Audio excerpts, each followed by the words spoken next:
with a karakia, kia hora te marino, kia whakapapa paunamu te moana, hei huarahi mā tātou i te rangi nei, aroha atu, aroha mai, tātou i tātou katoa hui e, tā eki e. May peace be widespread, may the sea be like greenstone, a pathway for us all this day. Let us show respect for each other, for one another, bind us all together. So, kia ora mai tātou, nau mai haere mai. Te komiti putia a mahi hoki. Kahore, that's our finance and performance. Aroha mai, you got the best one, so that's why I mentioned it. Komiti whakarite pārai, mahi toi, hāpuri kaupapa, Parks, Arts, Community Events Committee. So I welcome you all. Look, we have got a quorum, so we are starting now. Before we get into the apologies and everything else, there's two things that I want to end up sort of doing. One is to get the new boss lady, as I call her, Claudia, who's on my left, the director that reports to the PACE committee. I want her to introduce herself. I'm then going to invite Matua Muk to acknowledge a long time ranger, and I will send that. Then we'll get into the agenda. So aroha mai. Excuse that, and I'm just going to invite Claudia. This is her first meeting of our PACE committee, and just want to invite yourself, Claudia, introduce yourself. Thank you so much. Kia ora koutou, everyone. Ko Claudia Weiss taku ingoa. I'm Claudia Weiss. I'm the Director for Customer and Community Services. It's a wonderful opportunity to be here today in person after these many months of working together through the COVID situation. And I have only had the opportunity to work with many people remotely via Skype and Teams. And I'm just thrilled to now have the opportunity to work again with you all in person and to hear your face-to-face feedback and ideas. So thank you very much for the opportunity. Thanks, Claudia. Matua, kia ora nā.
Kia ora moke ngā mihi ki a koe na.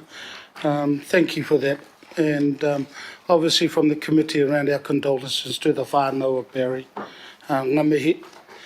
So look, we get into the agenda, the apologies, you'll see it on the screen. So I'm going to move that the apologies be accepted. Second, Councillor Mulholland. I'll put that recommendation. All those in favour? Against? Carried. Confirmation or declaration of interest? Sorry, we've got to do. Okay, look, we've actually also want to mention again with the apologies without recommitting it, that Councillor Fletcher and Deputy Mayor and Councillor Dalton and Councillor Sayers have requested that their attendance be via Skype. So I need to approve that with your blessing. So it's been seconded by Wayne in regards to the request. So I think, Maya, that's all we need to do. Okay then. So look, I'll move the approval in regards to the Skype. All those in favour? Sorry, question. Sorry, yep. Mr. Chair, Councillor Anderson. Probably the council hasn't done the work on this just yet, but I'm wondering going forward, just to raise a point around when requests can be put forward for electronic attendance, and I think maybe we need something consistent around this.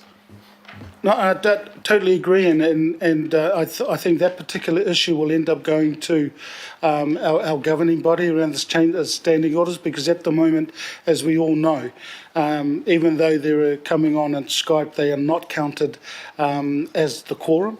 But look, that is an issue that needs to be addressed, because it appears that some councillors may actually request to be beaming in on Skype. So no, definitely, and we'll take that up with His Worship the Mayor, and let's see how we get through that. Ka pai. Any declaration of interest? No. Confirmation of minutes. I move that the minutes be confirmed. Second, Councillor Casey. All those in favour? Against? Carried. We then move into petitions. There are no petitions. In regards to public input, there is one that's on our agenda, and that was with Waitakere Rangers Local Board, but there was a request for the Hibiscus Coast Chair, who I ended up talking to with yesterday afternoon, and I thought we found a way forward. But look, aroha mai, it is what it is, and he's here and wishes to present in regards to our youth centres review. So I have agreed that the chair speak on it. And before he does, I will also advise him in regards to what he can and cannot end up talking about. So look, before I move, get that done, Councillor Cooper. Just a clarification, so is that as an individual rather than local board input? No, from the Hibiscus Coast and the chair there, it's about the local board. Sorry, because we were on public input, so I was a bit concerned. Yeah, I just wasn't, that was my confusion. You said we were on public input. Sorry, my apologies, I missed that. So there's no public input. Yep, so we go into the local board. So look, if that's okay with everybody, I'm going to call our Waitakere Rangers Local Board members to come up and get them to introduce themselves.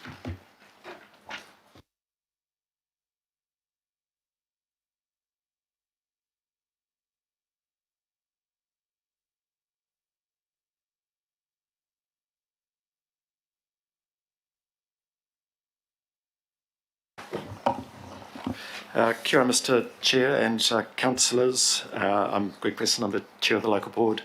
With me is Sandra Coney and Mark Allen and Ken Turner. Great to see everyone. I think we took the chance of having a face-to-face meeting, so we thought we'd all come along to engage in the way that we used to meet, and I trust everyone as well. We have some submissions to make on your agenda item about the Regional Parks Management Plan review, and I'll let Sandra, who's done a lot of work on this matter, speak to the matter.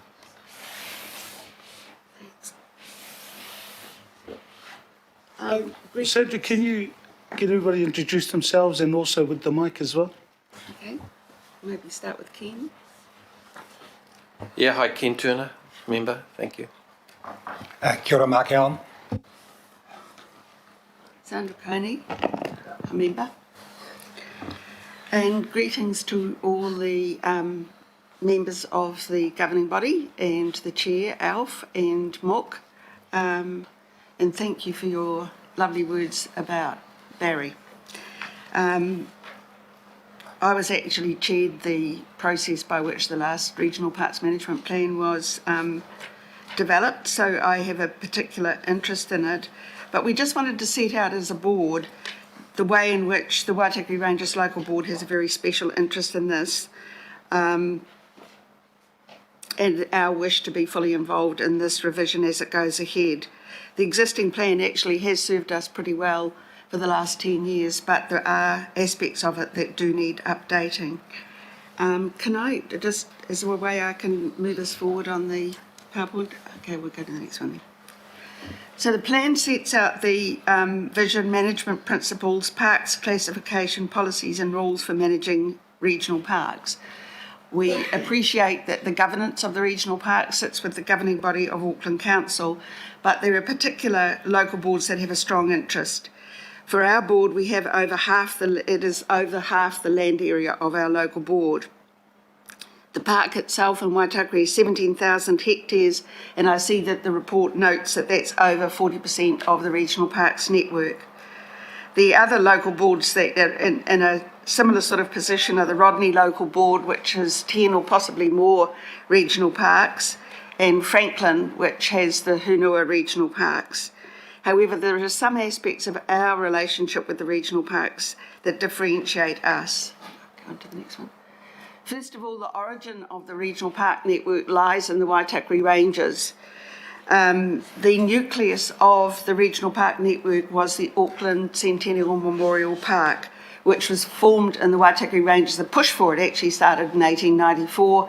It was finally set in motion in 1939 as to celebrate 100 years of the foundation of the City of Auckland. It was an Auckland City Council initiative, but it was supported by all the other territorial local authorities at the time. And then after that, the Centennial Memorial Park moved into the Auckland Regional Authority, into the Auckland Regional Council, and finally into the Auckland Council in 2010. And during those years, it's expanded into, I think it's over 27 regional parks. The first one that was purchased after the Centennial Memorial Park being Wenderholm. The other aspect which is spoken about in the report is the Waitakere Ranges Heritage Area Act, which was passed in 2008. And the heritage area is almost entirely in our local board area. And that means that that area and the park within it are considered to be of local, regional and national importance. And there isn't any other land area in the Auckland region that has that significance through national legislation. And 80% of the heritage area is regional park. So we're the only local board in this situation. On to the next one. The other thing to say, what makes us unique, is that many of our villages where our communities live are actually within regional parks. So some of them are listed there, Piha, Tahinga, Kerikeri, a whole lot, are actually surrounded by regional parks. So the people living in those communities do have a strong sense of stewardship of the regional park and make up many of the people who volunteer to do work in the park. And as well as that, they are kind of like their place where they go and recreate, so they operate a little as regional local parks in that sense. Next one. There's just something specific I wanted to bring up about the report. I couldn't find listed anywhere the Taitomo block, so it's not clear if it's included in the review. That's a 200-acre site between Kerikeri and Piha, purchased by Auckland Council in 2014, and in 2017 a variation was developed for the Taitomo block, but it just wasn't listed in attachment A, and so I suggest that you clarify with officers that it is included in the plan review. Go to the next one. Just want to talk briefly about the process.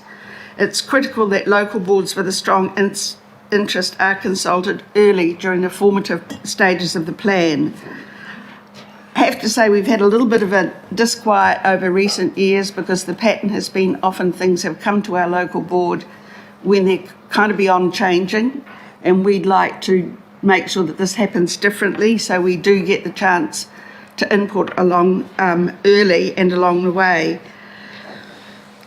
An example of that is the Curry Dieback track plan where we were consulted really late in the piece. It's important that we have a roll right through because local boards with regional parks like us have a great deal of information about the parks and we're strongly linked to our communities and can convey community views. Another thing wanted to bring up that isn't in the report, but I think it is really important that elected members lead the process. It talks about having a hearing panel, but we would like to put forward that you make sure that that hearing panel has elected members on it. It's important because that gives the chance for a dialogue between our communities and actual members, elected members of the council, and it's not kind of mediated through officers, but it's a direct conversation because when we had the hearings on the last plan, we actually really worked things through with people who came in and made submissions. So that, for instance, Waiheke people, where there was an issue about horses riding in water, we worked that through and came up with something that everybody was happy with. And that, to me, is the role of the elected members in this process. It's also important that there are public hearings so that there's an open democratic dialogue that goes on that people can attend and hear and anybody can come and speak to. It's not clear at the moment what's intended in this report. I think also by doing it that way we cement in the ownership of the governing body with the regional parks, and it's always an opportunity to find out more about different parts of the region. You know, I found out the people in Pakari and the people in Waiheke were every bit as passionate as the people in the West about their part of the region. And just to sort of impress on you, I don't know whether everybody around the table knows, but there isn't any other regional council or council in New Zealand that has regional parks. It historically came about as a replacement because we don't have a lot of dock parks in Auckland. So instead of that, the regional authority went about collecting up the landscapes, important cultural places with the regional parks contain many of the power sites and important places to Maori. Just wanted to talk about a few of the West issues very quickly. We're going to the next one. Yes, I'm going to do this really quickly. We're not going to raise a whole lot of West issues now because we know that we're going to get other chances to do that, but we just wanted to mention a few key issues, and one of them is the need to really revisit the Kauri dieback approach to the track upgrades because of Kauri dieback. One of the things that concerned us with what happened with the track plan was that it happened in the absence of any vision about what you were trying to achieve for the Waitakere Ranges. And so the track work has kind of led changes in the Waitakere Ranges which are unfortunate and are inconsistent with the existing plan. So it's really important that a clear policy direction that takes into account Kauri dieback is developed for the Waitakere Ranges. Also that any permanent track closures should be addressed through this plan. This is the place to do it. Visitor pressures. Visitation to the Waitakere Ranges has been steadily increasing, and 80 kind of periodically tells us what the numbers are. A single track, Kirikiri Falls, has 161 people on it annually. The majority of people that come to the Waitakere Ranges are day trippers, the majority from Auckland. And of course, the bigger Auckland grows, the closer we are, and we're going to get more. AT data showed that of all the Auckland Council wards, we have the greatest number of visitors.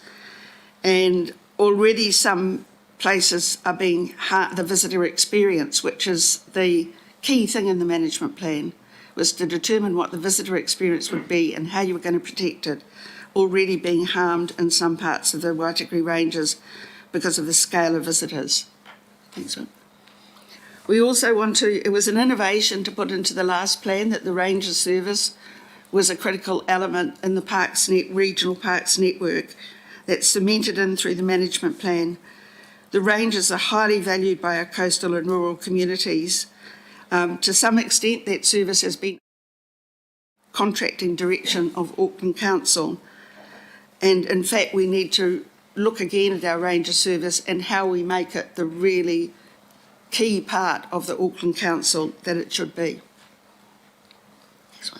In conclusion, we wish to be involved in a meaningful way from beginning to end of the process. We recognise that the governance rise with people around this table, but for many residents in our area, what happens in regional parks is critical to their well-being. So I think I've just set out a case for why we want to be really involved, and also that we can contribute a lot and help make sure that the process works for everybody and that we end up with a great plan at the end of it. Thank you, Mr. Chair. Kia ora, Sandra. And look, can I just acknowledge the work that ARC and yourself did with the original plan, and I have no doubt at all that the local boards are going to be key. We have spoken to the staff around that, and it is at the beginning of this process. So it's definitely local boards, our community are going to be key in regards to that. And one of the things that our team has spoken about is sending an invitation to the workshop, where we can discuss how our local boards want to be involved in and everything else. So look, ngā mihi kia koutou katoa, thank you so much. I'm going to open up some questions. I know we had the time that's in there, but that's a guide for us. So look, I'm going to open up to see if there's any questions, and then there would be, I've got two here so far, so I'll stay with the two, and then I'll put the recommendation just to thank yourselves and the local board and the chair. Yeah, and that'll be seconded by Councillor Cooper. So I'll go to Councillor Walker and then Councillor Henderson. Thank you. Sure. I've just got a question around the scope of the management plan and the context, particularly as it goes to the Waitakeres, is you've got the heritage area, which is much larger than the actual park. So quite obviously there are values that go to the park that are around the park, and it may well be over time that it's desirable to enlarge the park, and that could be for a whole variety of reasons. And for example, those reasons could be cultural, they could be around water supply, they could be around our urban forest strategy, they could in particular be around climate change adaptation and mitigation, which is identified in this report, and quite obviously they could be around recreational planning, and obviously they would also be around Kauri dieback, because that is having a huge impact around representative ecosystems. So I just invite you to respond to the issue around scope as it goes to area, particularly as it goes to the Waitakere area. Thank you. Do you want to answer that? Okay. I think at the moment you will find that the Heritage Area Act objectives are really congruent with the Regional Park Management Plan. The Act had passed by the time we actually worked on the management plan, and also the unitary plan has had a chance to take the zoning on the private areas around the regional park, although I think some of them have gone to court, have been resolved. And so I think the sticking with the park is important rather than straying into any policies for private land. I think that they're covered by the unitary plan and the two work well together. Thanks, Sandra. Councillor Henderson, and then we'll put the recommendation. Thanks, Mr. Chair. Look, through your corridor, you've kind of addressed my points a little bit here, but I want to kind of drill down on it because I know how important it is to the West. So, despite, of course, being mainly regional park, do you feel like your local board is sufficiently involved in oversight of the Kāori dieback program specifically? It's certainly a changing world, isn't it? We're certainly involved in the formulation of the work program. We've been getting information recently about how that's changing, and it's changing quite dramatically. We're very keen to be involved in those decisions as early as possible, and we'd love to be involved earlier than what we are right now. Can I just say one thing? I think there's a lot of disquiet about the approach being taken to upgrade the tracks, and that it's more radical than, for instance, DOC is following. And for instance, a very small number of Kāori on a track can result in the entire length of the track being upgraded. And that's when I said the track work is leading the policy, because it's leading to what I call a sanitising. I'm not sure that it's the board's word, but it's my word, of the tracks. That is not, I know, it is not what people wanted when they came and talked to us through the management plan process. They wanted actually a variety of standards of park tracks, and they wanted some tracks to be very challenging and rough. And so I see that as a really big subject that should be grappled with through this management plan process, to try and make sure that the two things are working together. Well, thanks. Very helpful. Thank you. Look, just again, just to acknowledge the local board and the advocacy in regards to this regional parks management plan. So I'm going to move, it's been moved and seconded. So I'm going to put it, all those in favour, against, carried. Again, thank you. Thank you. Thank you, Mr. Chair. Thank you, councillors. Yeah, it's our first meeting in person for quite some time, Yes, definitely.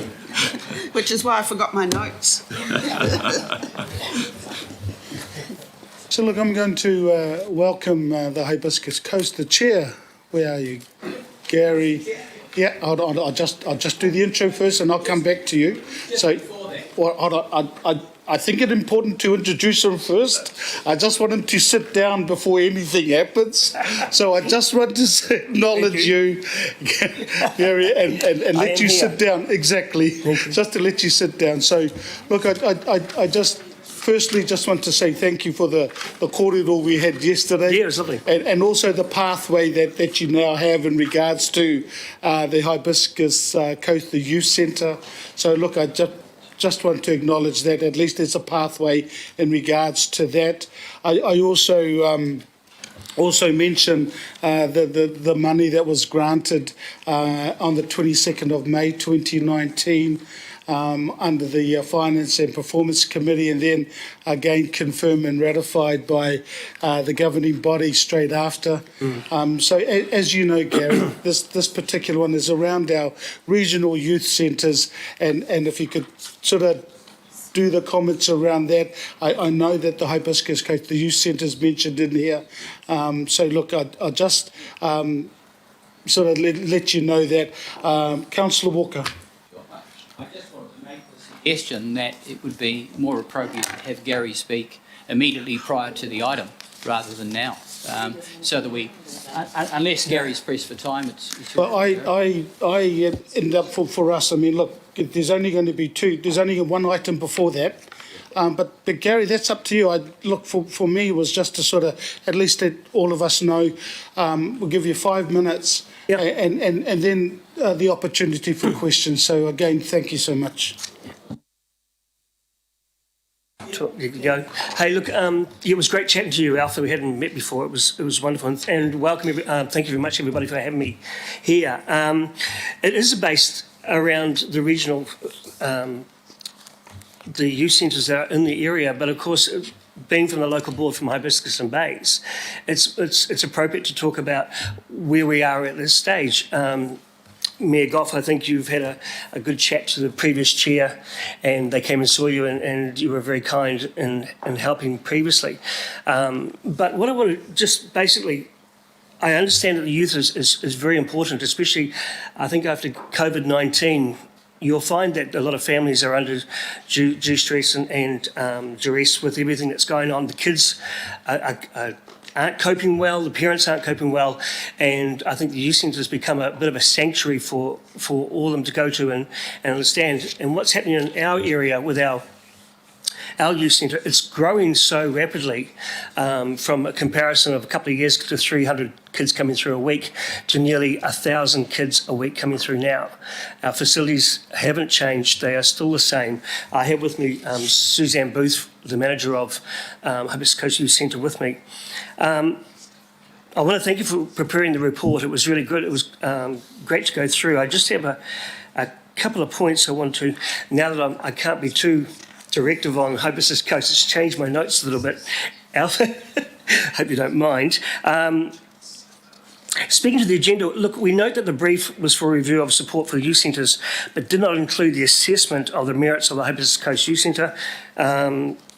We are not out of scope. We are part of this whole regional youth scene, and the report does say in point 44 is that the youth centre was awarded one-off grants administered by the service agreements in 2018, 2019, 2019-20, but is not currently a council in-service facility. There's no ongoing agreement for helping the community out, the facilities out. And that is a concern to our local board. We've talked about this many times, and we do have a concern that our community youth centre will not survive, per se. We own the community, the youth centre owns the actual facilities. The council owns the property, but we own the buildings. They own the buildings, and they have to maintain. They have to do the operation. They have to do all the facilities that they need to keep it going. They pay for themselves with no assistance, and so it's important that we state our case that we need that support. In point 47 and 48, it mentions that the distribution of youth centres and facilities, we would suggest that the Hibiscus Coast and adjoining Rodney and Upper Harbour local boards, which is because we have children that come from west, we've got nothing up until Warkworth, down to Devonport, out west to Helensville, there's no youth facilities. So you can see who we actually accommodate in this area, and they do come for their different programs during the holidays and after school in the local areas. We do appreciate the Hibiscus Coast Leisure Centre at Stanwell Bay is there as well, and there are facilities there, but it doesn't concentrate on the youth. It concentrates on a wide demographics of the elderly as well as the mothers and stuff like that. We do not comment on the situation of other local boards. We suggest that the Hibiscus Coast Centre does require funding. Does not have a level of funding that is comparable sized to the other youth centres that are adequately funded right throughout the Auckland City Council. We believe that if this is not addressed, then the significant funding gap in our part of the region it will fall through. We suggest that our facilities actually fill that gap that I just talked about, those areas. And we note that in item 70 that the council and local boards have the ability to support youth centres, facilities and services if this is a priority in our area. We believe this is a major priority. Look, I've been on the Hibiscus Coast for 50 years this year, even though I'm only 28. I like to think I'm only 28. But to be honest, I knew the person who built the youth centre from scratch. Mr. Keith Morris. The family still lives in the area, and he wanted this to survive, and we want to ensure that that continues. I'd just like to make a request for a recommendation, if that's okay, and then I'll ask Suzanne Booth if she could just say a couple of words. The recommendations be changed so that the youth centre's investigation found that youth are generally well provided for, with a wide range of services and facilities and initiatives being delivered on council sites, including facilities owned and operated by the council or others. We're hoping that this change will widen the scope of recognise the youth centres like the Hibiscus Coast and the Centre, which are owned by the youth centre facility. Gary, if you could wrap up in regards to this part, because I'm going to open up to questions. Certainly. Quickly, B, would like to add maybe section B, external youth providers such as Hibiscus Coast Youth Centre will need to receive ongoing funding in order to ensure that they are able to fill what has otherwise been gaps in the youth provision. Can I just quickly call up Suzanne just to say a few words? Yeah, look, we will, but as I said earlier, this is around a regional approach. Yes. Yes, it's mentioned in the report, but those issues that you have raised, particular to the Hibiscus Coast, Yes. it is going to be around the recommendation number 12 that was in March of last year. Just to let you know, this committee is not the committee in regards to putting any recommendations around funding. I've explained where that pathway is, but this is not the committee that would end up doing that. Yes. And I've spoken to not only our finance team, but Councillor Simpson in regards to the pathway we spoke about last night. So look, I'm going to allow the Hibiscus manager there. But like I said, and I'm doing this out of our scope that we have in regards to this, because it is a regional approach and not on Hibiscus. I realise that, but So look, I will, and there's a couple of minutes, and then I'm going to open up for questions, but Councillor Simpson has a question already. So if we just sort of come through, you've got a couple of minutes just to sort of... Thank you. Just to sort of say it. I know I'm going outside, but I think it's important that I do. Thank you, Mr. Chair. Sorry, Councillor says not Simpson. Yeah, no, he's on Skype. Yeah. So look, I just get a couple of minutes in regards to this, knowing again that it's about a regional approach. Thank you. Thank you, Mr. Chair, and thank you, councillors.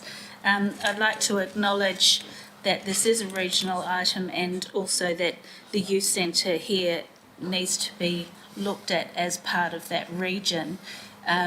We do have a very broad reach, which covers from out west right through to the city, and also north and east.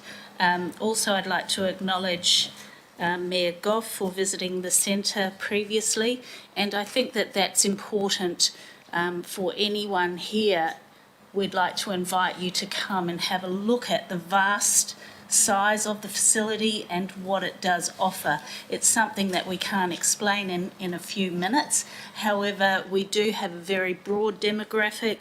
We have a 30% Māori, a 20% Pacifica, and a very wide multicultural reach, which covers from 5 years old right through to 24 years old, including youth development, employment within the region, and also we commit to families and action plans to assist families through difficult times, whatever that might be. So I guess the short is that it's a very broad gap that we can fill, and we have the ability, because of how we operate, to be able to adjust what it is that we do for individual groups or families in this area.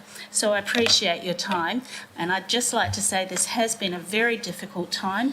We are being begged to get back into our operation, and we've just started that physically, because we have been working online through the COVID-19 lockdown period. So I appreciate your time, and I appreciate any support or visitation that you may be able to provide.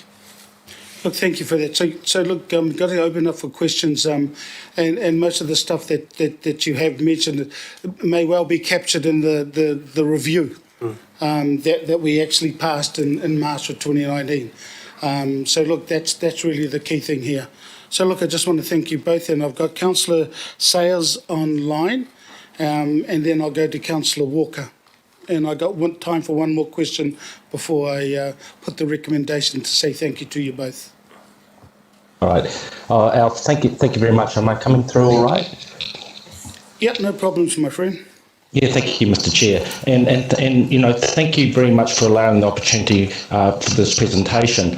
And also I want to acknowledge the Mayor and Councillor Simpson And also, the Mayor, for you actually, having visited the centre, I have visited it many times, and I know the terrific, powerful, good work they do for the youth.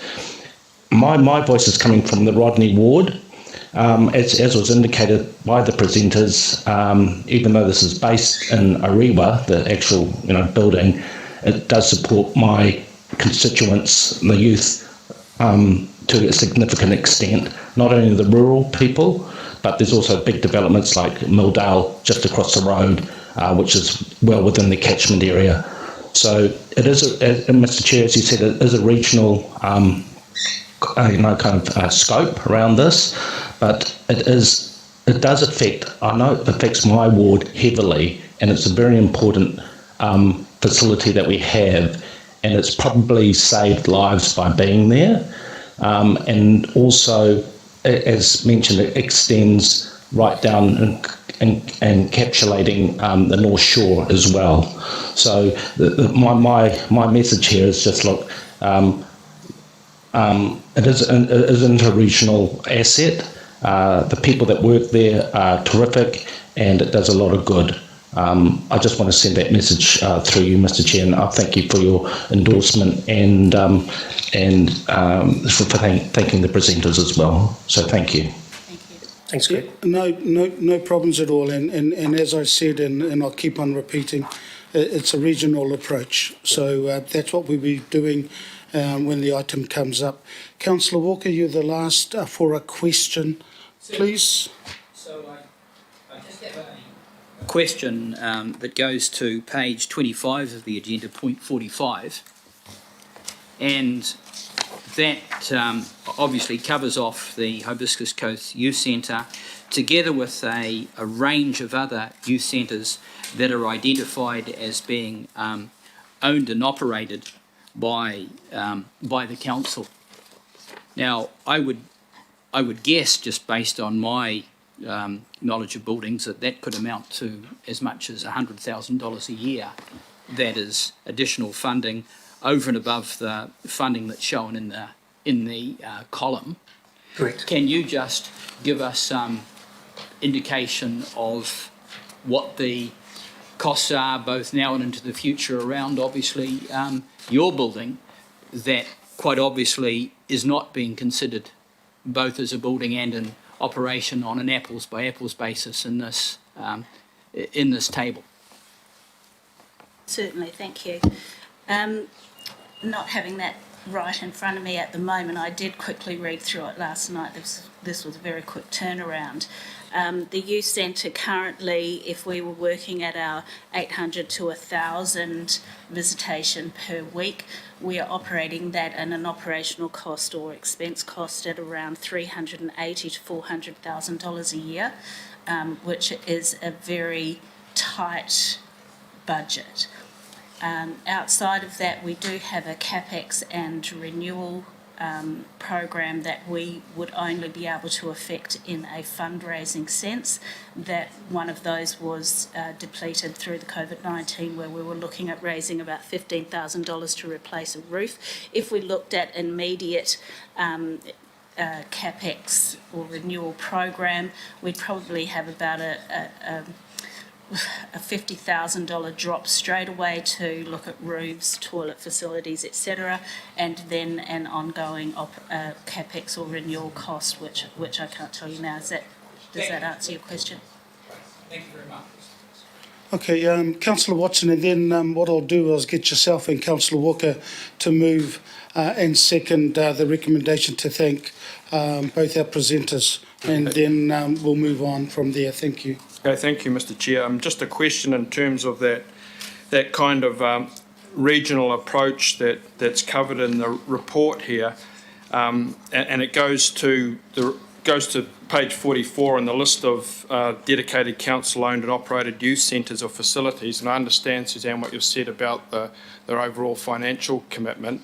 My question is, if in this regional context, I understand there'd be a massive big gap. We've heard that from Councillor Sayers, and we know that ourselves. If your facility falls over, what is the arrangement by what happens to the property? What happens as a consequence of that and the costs that go with it? Thank you. The current lease states that, firstly, under the current operation, that the youth centre must open to the public for toilet facility provision, and will receive no support for that either through maintenance or operational costs, cleaning, etc.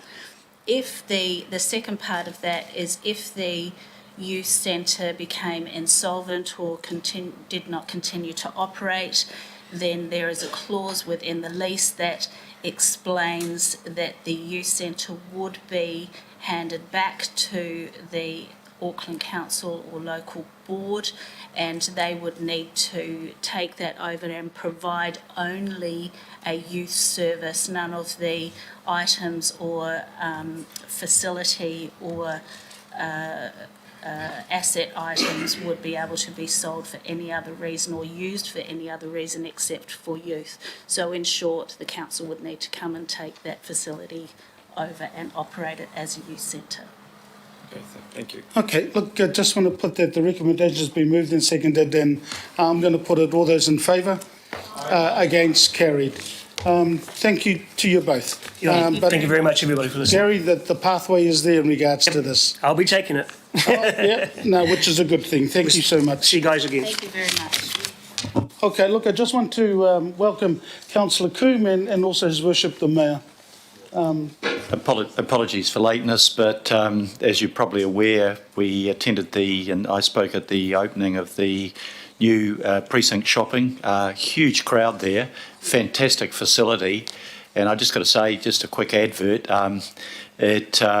When we've got Post Office Square finished and we've got the Harbourfront Park in there, this is just going to be a come-to place in the city. Really, really first rate. PM did the official honours, but huge interest in it, and help boost the confidence that here's an area that's creating jobs and drawing people back into the city. So the time and the timing of moving back to level 1 were both perfect. The weather was great, but I told people to pray for rain. Thank you. No problems at all. Look, extraordinary items is none. So we move into our first one, our Regional Parks Management Plan Review. And I just want to welcome the team, and they can introduce themselves when they get up here. Kia ora mai tātou.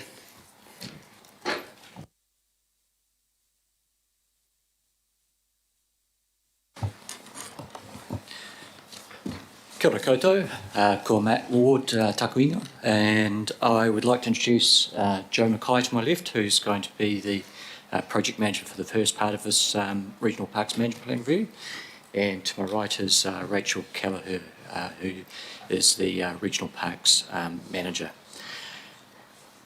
Firstly, I'd like to just echo and acknowledge the words spoken by Mook regarding the passing of Barry Green, who was most recently the Senior Ranger Conservation in the Northern Sector, so thank you so much for those words. I would also like to acknowledge the Waitaki Rangers Local Board Chair and members for their presentation today regarding their interest in the Regional Parks Management Plan Review, and also acknowledge the Friends of Regional Park who have a strong interest in the Regional Parks Network, and of course other interested parties as well who may be present today. So the purpose of this report is really to initiate the review of the Regional Parks Management Plan. The current plan is 10 years old. As local board member Coney mentioned, it has been really instrumental in guiding effective management of the Regional Parks network over the last 10 years. But a comprehensive review is due, and it will meet the requirements that are set out in the Reserves Act, Local Government Act, and also the Waitaki Rangers Heritage Area Act, which has some specific requirements regarding this review.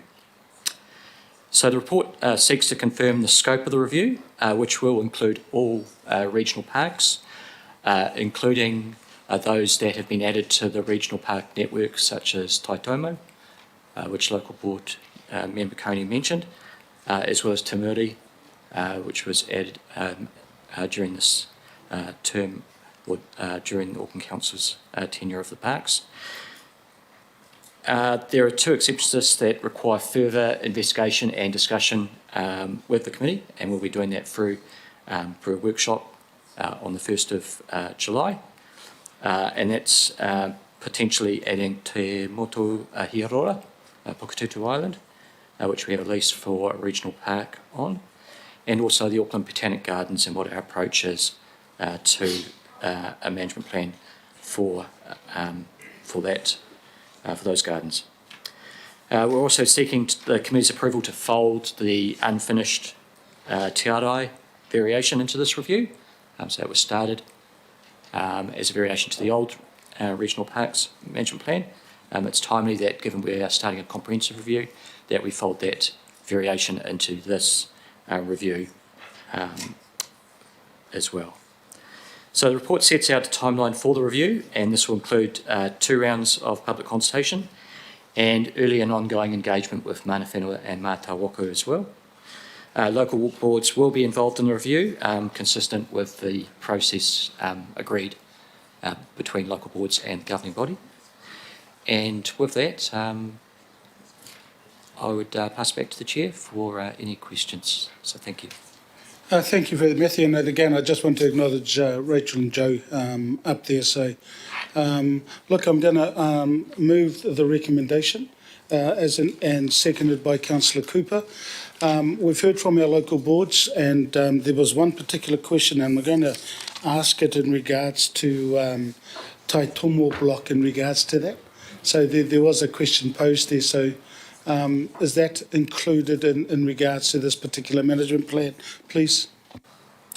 Yes, now that Tai Tomo is part of the Waitaki Ranges Regional Park, it'll be included in the review. Okay then. Yeah, I'm going to open up to questions now, which is good. And at the moment, I've got yourself and Councillor Walker. Thank you. And it was Councillor just Cooper. around that process, because that Tai Tomo block was, we did a variation in 2017, and is that now the opportunity to take that piece of work and then put it in? It hasn't been an oversight that it's not in the in the appendix, or is it just that this is the time to put that in there? Or was it in there? It was just that... I wrote the appendix, so perhaps I should answer yes. Tai Tomo is part of the Waitakere Ranges Regional Park. So, yes, the variation is already operative once you had signed it off. So under the 2010 plan. But yeah, it didn't come in as a separate regional park. So you don't name it and go, there's Tai Tomo, it just becomes part of it, and that's why it looks like it's not in there. That's right. It isn't there. Thank you. Thank you. That's a good distinction. Thank you very much. Thank you, Councillor Cooper. Councillor Walker and then Councillor Coombe. I've just got a question as to the how of arriving at this management plan. And in particular, I've just got a question around this management plan and the interaction of a number of other, I would suggest, very closely related strategies of council. And the ones that I identify are around pest management. Quite obviously that goes to carry dieback, which is critical. Biodiversity, which runs with that as well. Cultural issues, they are hugely significant in regional parks, because often they are some of the only areas where those taonga are protected. The council's water strategy, and that's mindful that we have some huge water supply catchments within these regional parks.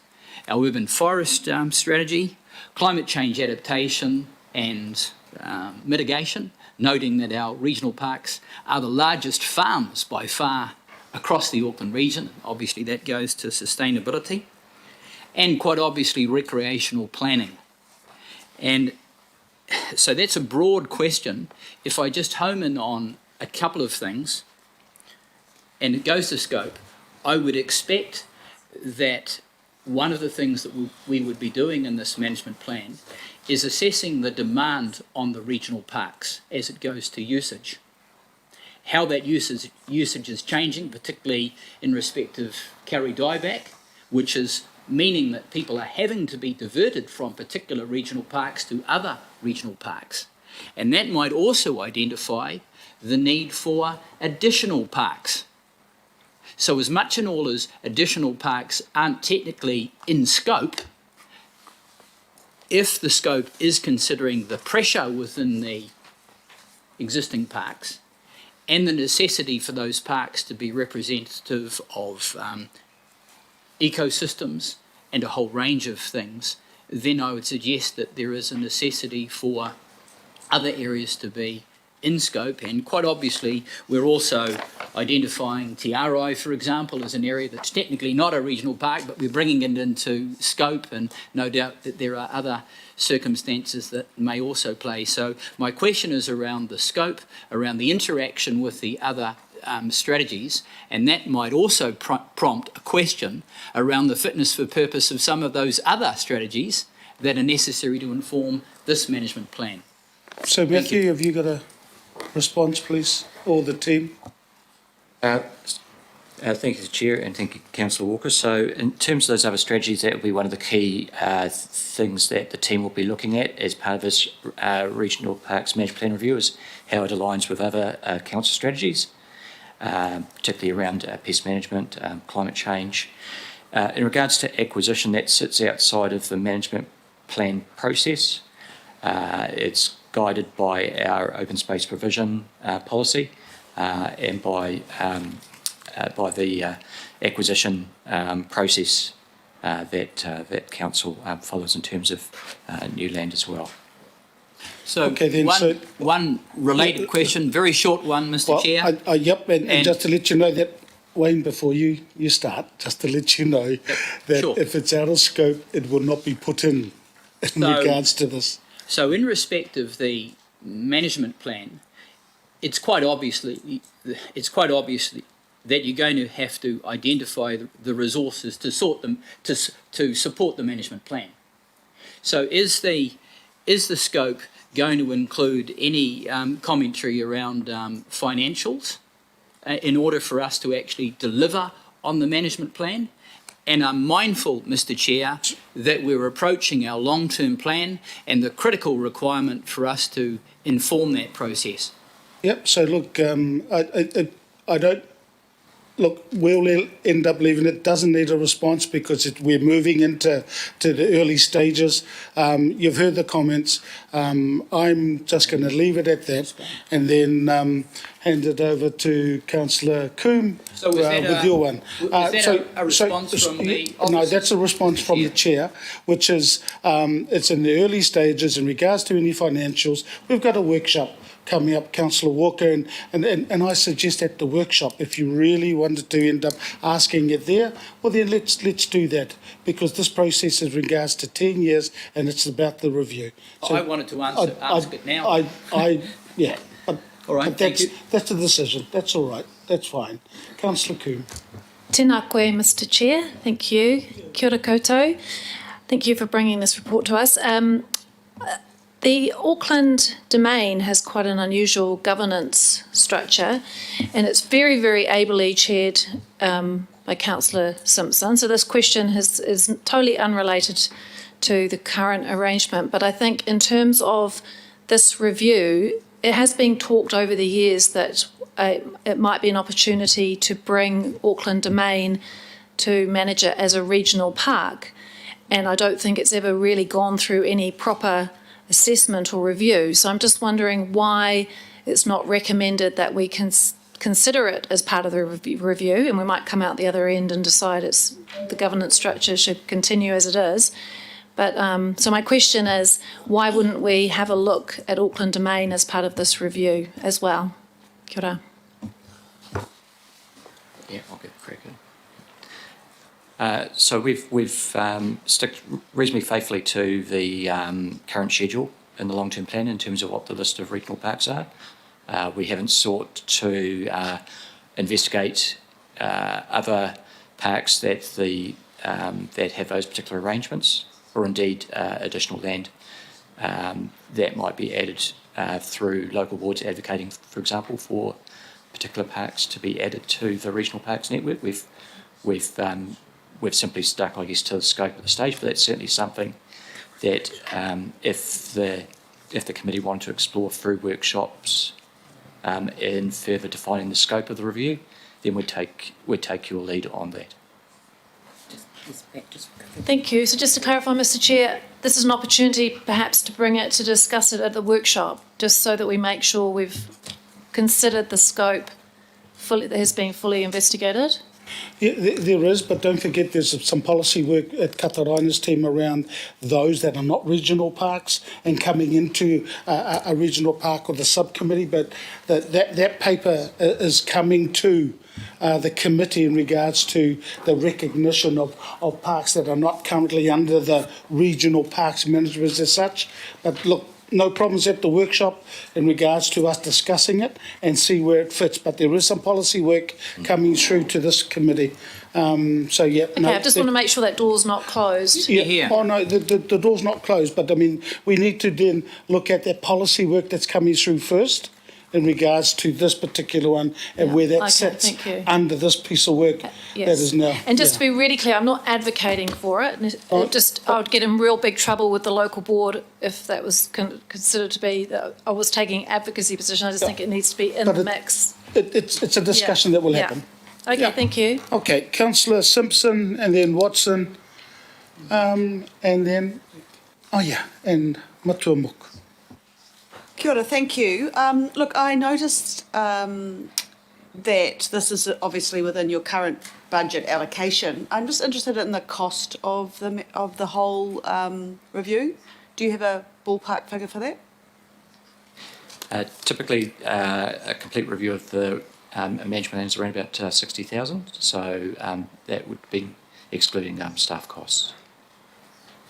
Very reasonable, thank you.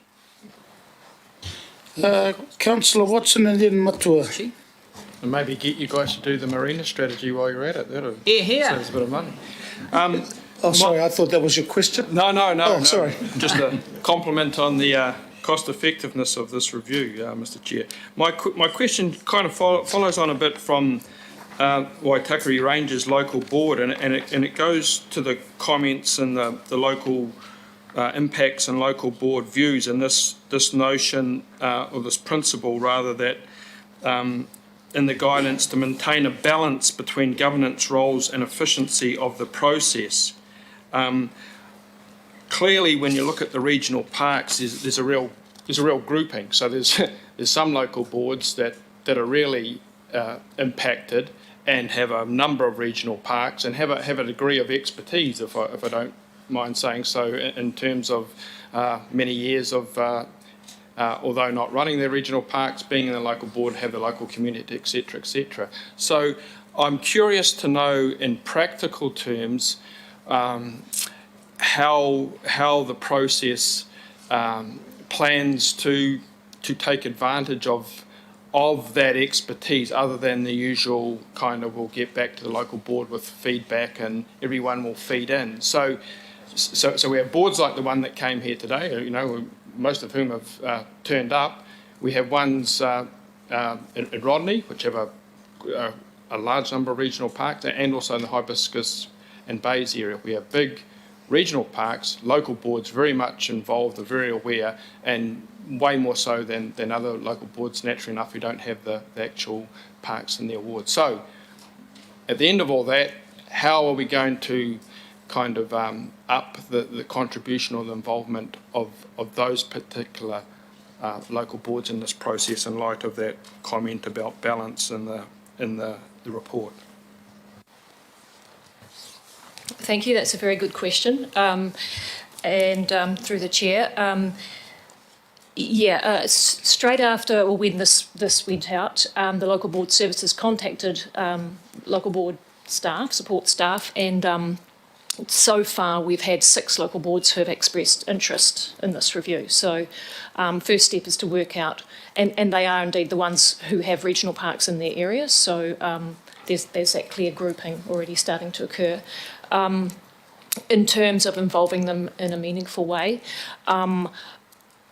part of the engagement process with the community, which would come through in the initial consultation, including the one coming up, the next question to those boards will be, how can we work with you to talk with your communities? And that that will start a good process there. I think Sandra Coney had mentioned that in her presentation as well. So I think that will be a really strong way. And then, of course, I think as we mentioned in the report, there are two key input periods where we would go to those local boards who've said that they're interested and either workshop or do a business meeting with them or whatever they want to get their formal feedback after the public have had their feedback. So, yeah.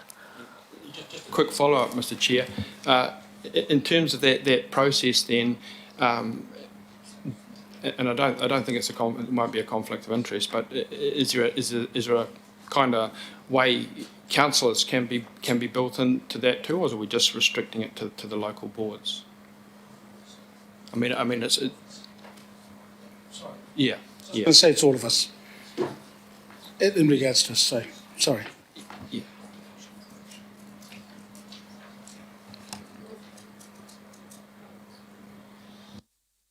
So there will be workshops with councillors as part of this process, and I understand that there could be a potential for local board chairs to also be invited to some of those workshops where they have particular interests they want to express. Yeah, they have been and been invited to the workshops around this. So it'll definitely be us together around the table as we go through this review. As well as our community, mana whenua and Mātā Waka. It'll be all of us. Yeah. Matua Mok. Kia ora, I'd just like to thank you for turning up today. Simple question, really look forward to the engagement process net with mana whenua and Mātā Waka. Have you given any thought around, there's a kaleidoscope of entities and relationships prior 2010, and then inclusive of 2010 till now, but with post-settlement treaty settlements, the entities that you've previously or those arrangements have been engaging with have changed. Have you given any thought to or any heads up to those, I guess, other entities that mightn't be there in the next process? Or they may be or may not be? Yes, we have been looking at and working out who is appropriate to engage with as we prepare a mana whenua engagement plan and look at, who should engage with, and looking at the history and looking at what settlements have come through or in the process and that kind of thing. So, yes, it is quite a kaleidoscope. And we are meeting with a principal advisor from the Independent Māori Statutory Board next week as well, just to start talking about some of those things. But we haven't yet started engagement until this formal kick-off. Kia ora, thank you. Now, look, if there's no further questions, I just want to make one comment, and that is Councillor Fletcher as the portfolio holder. I had a kōrero with her this morning. She has sent out what she wants to be put into the mix, and Lisa has that. So just wanted to let you know, as the portfolio holder, she has been contacted and we've had that kōrero. So it's been moved and seconded, so I will put it. All those in favour? Against? Carried. Item 9, I'll put it on the table for discussion. So thank you, team. Item 9, I'll put it on the table, and it's been seconded by Councillor Casey. And it's in regards to the youth centres and our investigation.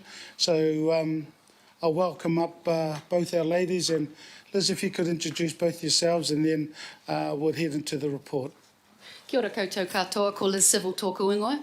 I'm the Manager of Culture and Diversity Policy in the Community and Social Policy Department, and with me I have Cleo Matthews, who's a policy analyst in my team, who's done all the hard work on this review. So I've got a very short presentation, just 3 slides, about this report. So it is to provide the governing body with an overview of how Council currently supports youth centres and non-council youth services. so youth centres and youth services. So it was, this review was undertaken at the request of the governing body in response to agreeing a one-off contribution to the Hibiscus Coast Youth Centre back in 2018-19. So that was the catalyst for this review to be undertaken to provide council with the wider context of how do you support youth centres across the region. So for the purposes of this review, youth centres are defined as facilities that are dedicated to youth use with a depth of infrastructure and service offering in place to support young people, and facilities catering primarily to young people, but where they may also support the wider community. So that's what's within scope. It's not everything council does for the young people. We have all sorts of activities and services that we provide for young people across the region through a whole range of different programs and community facilities. So they're not specifically within scope of this review. So I'll just move to the next slide. She says. Oops, there we go. Am I doing something wrong, Maya? There we go. So I'm just going to go through the key findings from this review. So while council has a child and youth strategy, I Am Auckland, it has no specific policy currently that guides provision and funding for youth facilities specifically. And so decision making is generally for youth facilities has been responsive, with current distribution reflecting legacy decisions and more recent investment decisions being made in response to very localised needs assessments on a case-by-case basis. So this review identified 145 youth facilities across Auckland. Of these, only 10 are currently within council's service levels.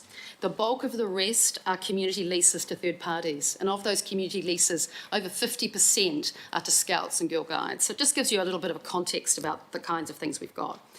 A range of funding exists for externally run youth activities and services, and the level of investment we're making in those are generally proportionate to our youth population. So around 12 to 13% of grant funding is going into youth activities and services, and our youth population is around 14% currently. So we didn't identify strong evidence of gap for provision within council's remit. That's not to say there aren't a lot of youth needs across our region, but within council's sphere of influence and control. And generally what we found that where there were fewer facilities, there's often more funding to external youth providers. And of course, the youth facilities are supplemented, as I said before, by council's own network of community facilities, which provide space and activities for young people. That's our libraries, community centres, arts centres, leisure facilities, swimming pools. So there's all sorts of provision that actually provides activities and support for young people beyond a tightly defined youth centre definition. I'm not sure why this is... Maya, can you flick this through, because this doesn't seem to be working, so just flick through to that next slide. Thank you. So we set out options within this report, and the benefits and trade-offs of those are covered in the report. But in view of the findings and coupled with the current financial constraints that the council finds itself in, we're recommending option 1, which is the status quo, which allows decision-making to continue to be flexible to respond to community needs without specific provision guidelines or policy for youth facilities. Because we saw considerable risk for council at going down a policy provision approach that could have significant financial ramifications. And look, Mara, if you could flick the next slide for me, please. Just wanted to do a kind of postscript around, note if you like, around COVID-19. So there are implications coming out of that for young people. You know, the advice and recommendations of this report were based on the full range of council-supported activities and services available pre-COVID, and we acknowledge this situation may have changed or potentially will change as a result of the pandemic and the emergency budget decisions you have to make. So the wider impacts of COVID-19 on young people are still emerging, but they are likely to be significant for some young people, particularly in areas like employment and health and wellbeing. So we undertake to continue to review and monitor the impacts of COVID-19 on Auckland's young people, including the impacts of any changes or reduction in services that council might need to make, and also what central government's doing in terms of either changing its services, increasing investment, and seeing what the impact is of that is on young people. So we'll report back to you on those as part of future I Am Auckland implementation reports, and we have the next one of those reports coming to this committee in August. Originally we were planning to report back on implementation of I Am Auckland alongside this report in April, but because of COVID that was deferred. It wasn't seen as essential for this committee, and we're coming back to you in August. So we'll update you on the impacts of COVID and young people at that time. So that's it, Alf. Thank you. Yep, thank you for that, Liz. And look, I just want to sort of canvass and get comments around why option 2 and 3, the reasons behind why they weren't put up in regards to this one here. I understand why option 1 was. But it'll be good for at least the committee here to end up getting some feedback and information around why the other two, or either one of the option 2 or 3 put up, please. So we did want to provide the committee with options to consider in terms of the pathway forward. And option 3 obviously is that where you would take a regional guidelines and provision approach, a bit like we do with other community facilities. Our thinking was that really that is going to raise significant expectations about provision across the region that perhaps is not affordable right now. And actually we have a network of facilities already where we could be doing more to support young people if that is a priority in any given area. So working within our existing infrastructure, we know how expensive maintaining networks of facilities are. So we didn't feel that was a practical option right now, even though it might be a more equitable option in the long term if finances and fiscal constraints weren't such a big consideration. We also had some fundamental questions about whether, in fact, youth facilities are the best way or the only way to support good youth outcomes. In fact, there's lots of evidence that suggests that more targeted programs that don't necessarily rely on a building or a specific dedicated facility are just as effective. And we see what's happening in South Auckland with the TSI, for example, and the kind of effective programming they're doing that aren't necessarily facility-based. So that's kind of why option 3 wasn't seen as one we would recommend. Option 2, this was really, and again, I think that because the findings we didn't think there was a huge evidence of need. That's a fundamental reason why we went with status quo. But I guess we're realising that youth have a whole range of needs, and if there was appetite to put more investment into this sector to support more youth wellbeing outcomes, then how could we do that equitably across the region for all boards to have more investment to put into young people? And we were proposing an option around that if there was appetite for that. And I guess what we're saying, in light of COVID-19, that's probably not something that you can consider, but obviously that is still an option on the table that this committee could choose to recommend through the annual plan or long-term plan processes. Now, look, thank you for that, because I know everybody, not only around this table and on Skype, has read the agenda item. So I've got a question from Councillor Newman. Thank you, Mr. Chair, and thank you for your report. I have to say I'm always a bit concerned when the response to a gap, a need, is we need to do some more policy work, policy discussion on this. I actually don't want more policy. I just want things to be fixed. But I worry actually the discussion about, well, there's always an option for us to be able to achieve more within our existing network. The question that I'm beginning to wonder as we implement the changes in response to the emergency budget is actually, do we even have the ability to do that? What is the practical implication for the organisation as ABS is affected to even achieve that existing baseline? And or are we actually already seeing an erosion at that level too? So in effect, we're going to see a diminishing product offering to a vulnerable constituency of Aucklanders. So can you comment on that? Yes, absolutely. And I think that was the point I was making at the post-COVID 19 postscript, that we know that this current pandemic and the implications of that for Auckland Council are such that it may result in the reduction of service levels in our existing facilities, and that could have a big impact on young people. So we don't know the full ins and outs of that yet, but we certainly are undertaking to sort of monitor that situation, and we'll report back to this committee on what we're seeing. So I think you've raised a really valid point, Councillor Newman. I don't have the answer what the impact will be, but I suspect there will be implications for a range of population groups across Auckland, young people included. Yeah, well, there's a follow-up for me, because I actually am quite sympathetic to the situation affecting the young people in the northern parts of the region. But I actually don't necessarily have confidence that we're going to even be able to hold the status quo.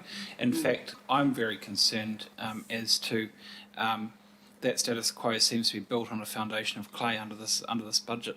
So what is your line of sight to the change in the service levels under the status quo option? And look, I may need to call on my operational colleagues to talk to some of the ramifications of that, who are probably more over the detail as to where those cuts in operational activity is going to happen across community facilities. So I'm not sure, Claudia, if you're able to comment on that.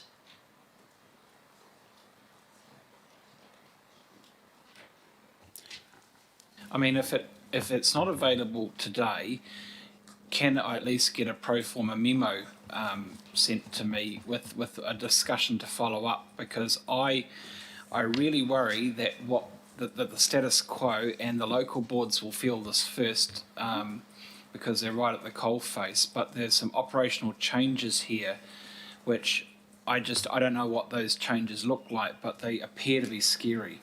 And if you don't have information today, I'd like to get that information in its best and most detailed form as soon as possible, because I am not sure as to what the status quo will be, but I'm nervous about it. Yes, thank you, Councillor. Certainly the COVID situation is creating a lot of challenges around planning and service provision. At this stage, we don't know the specific implications for this type of service. What we're very mindful of, though, in all of our planning and budgeting is that we support those communities who are most vulnerable and that we don't undermine important initiatives there. As we work through the budget consultation process, which is about to start with local boards on the 22nd of June, we will also get some clarity there regarding some of the facility impacts and how that informs our budget planning. So we're hoping that throughout this consultation process, we'll get a lot more clarity from elected members in our communities about the areas that we need to focus on, and we will pull in that information to help inform our planning. So once we know that information, we can then feed back to this committee to provide further insights. Yeah, there's quite a few, but I mean, we can always come back and let's see what happens from there. But if you, Councillor Newman, if you want to ask it, let's get it up there, so then at least the team know.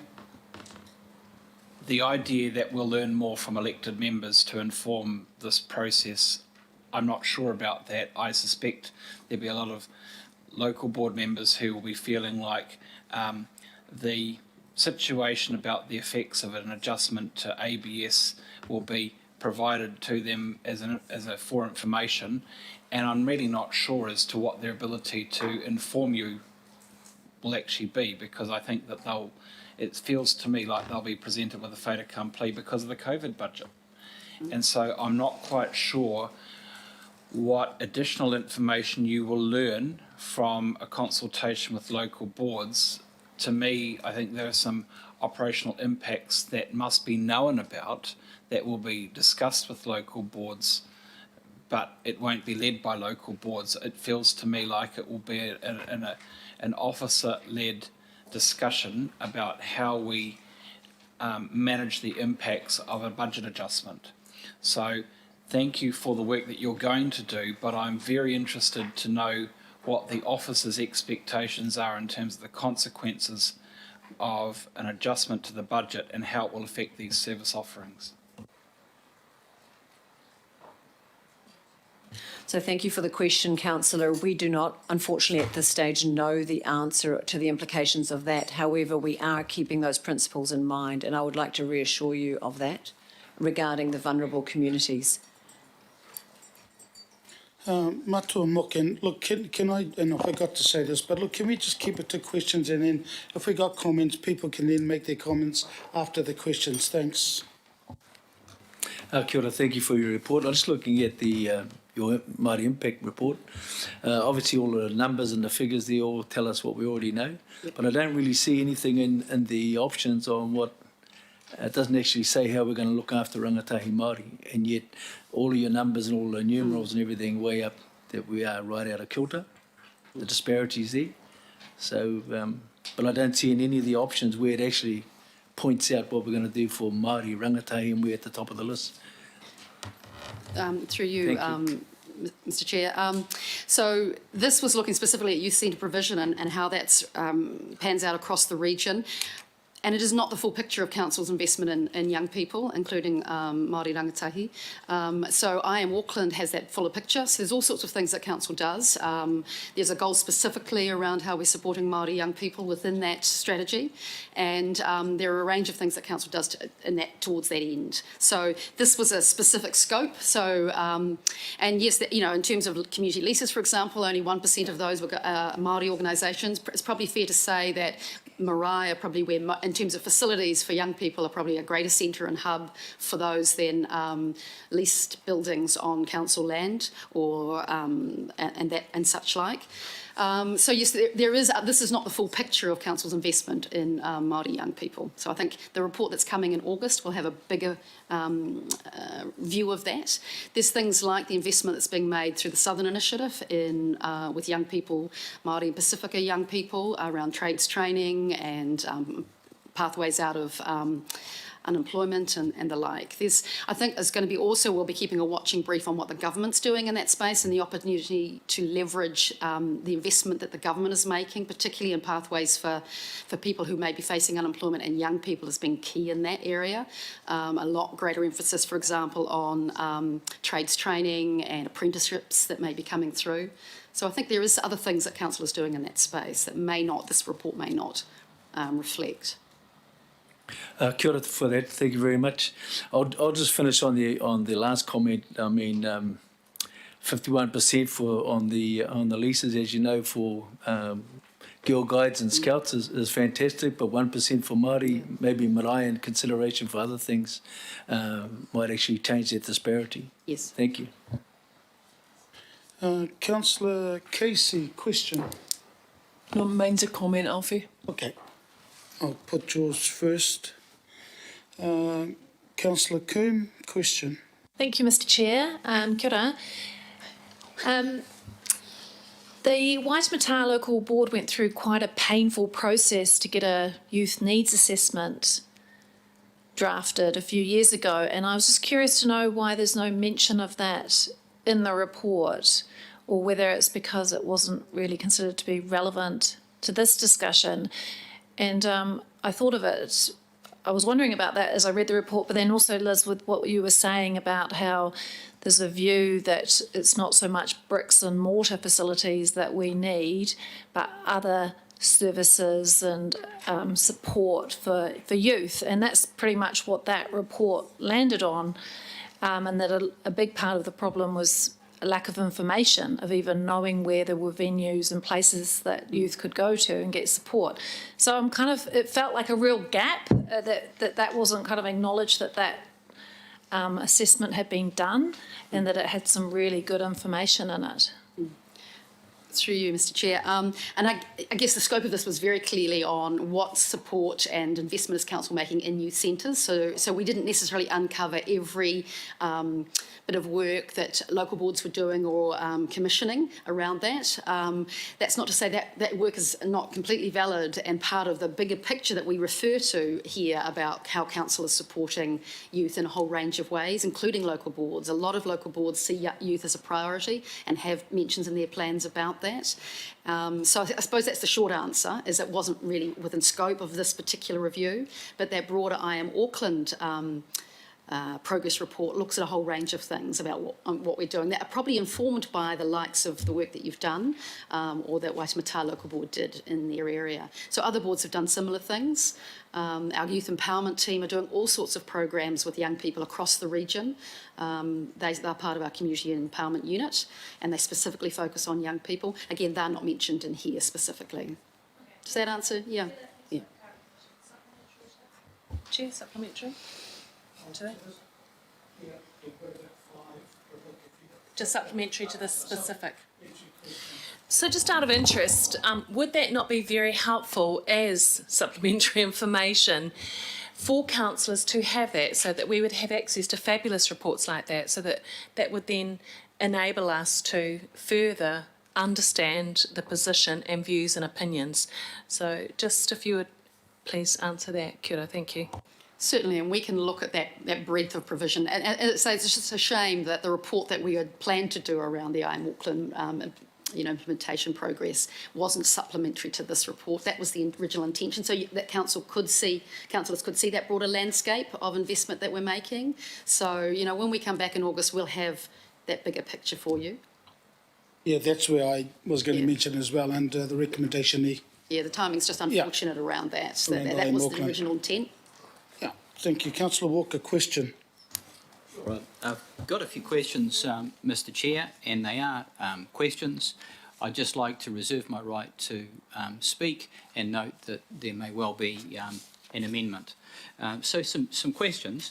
So on page 45, point 45, page 25, there's a chart and it lists a whole bundle of council facilities, and under funding, it gives funding, but is it not the case that in addition to that funding, where it's a council-owned building and council is funding the building costs and the operating costs, that you would also have expenses like building expenses, maintenance, insurance, water, sewage and the like, and that those expenses could amount to as much as $100,000 or more, especially if you take into account depreciation for some of these facilities and maybe most of them. Would that be the case?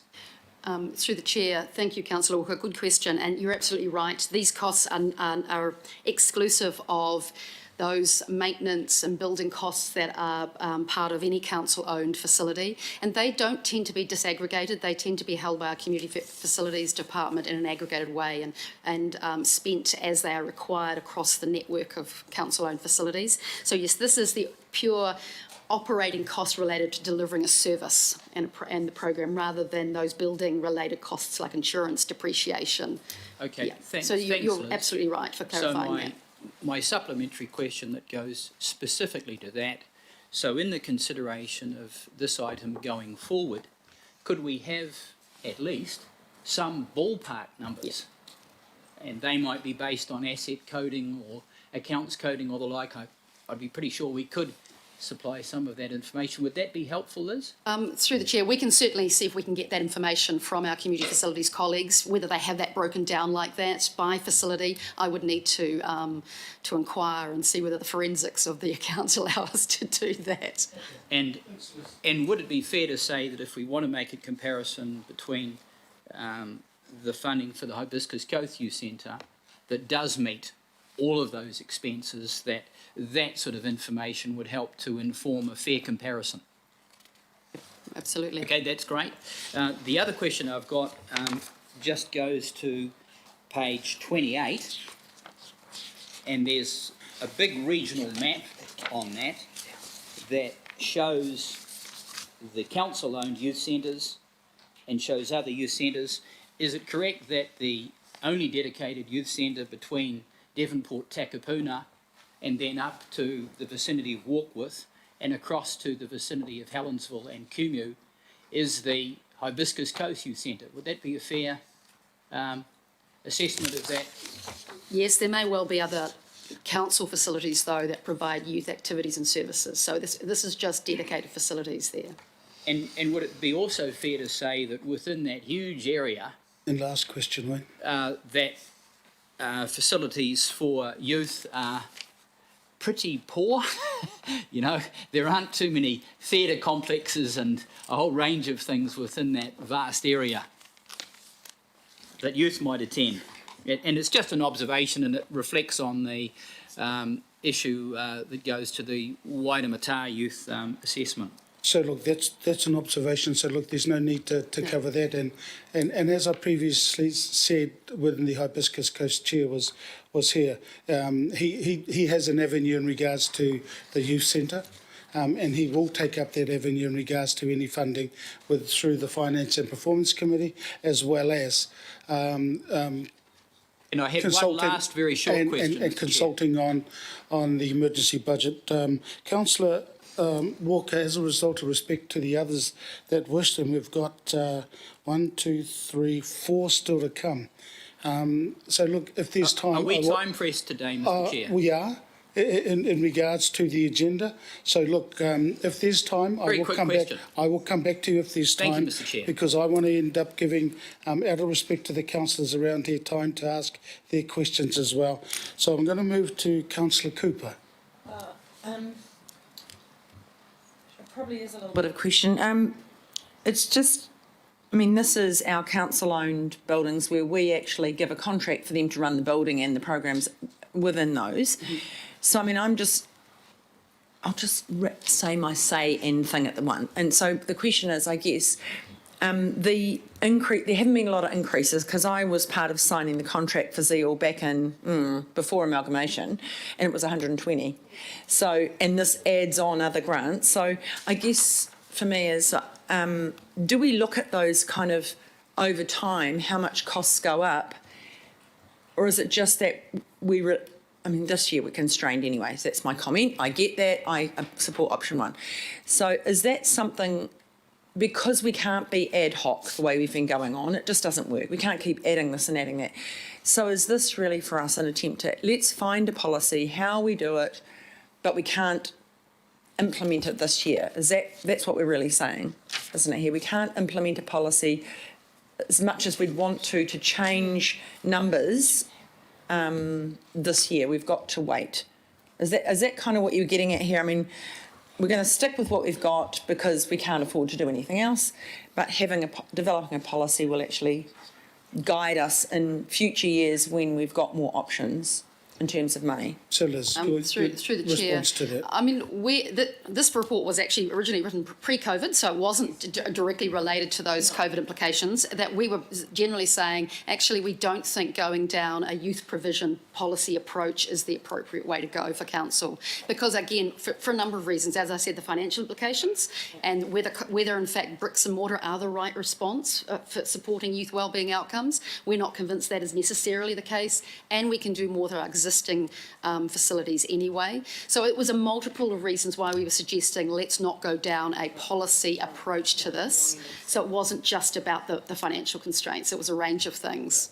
So I guess just to that then, my question is, then how do we deal with I guess we'll have ongoing provisions if we still have contracts with people. How do we deal with that in an equitable way rather than just per head of population, or, how do we deal with that? Through the chair, there's a number of things happening. My understanding is with ABS asset-based. We not use, local board acronyms. We don't know what they are. Okay, thank you. It annoys me. Asset-based service funded assets.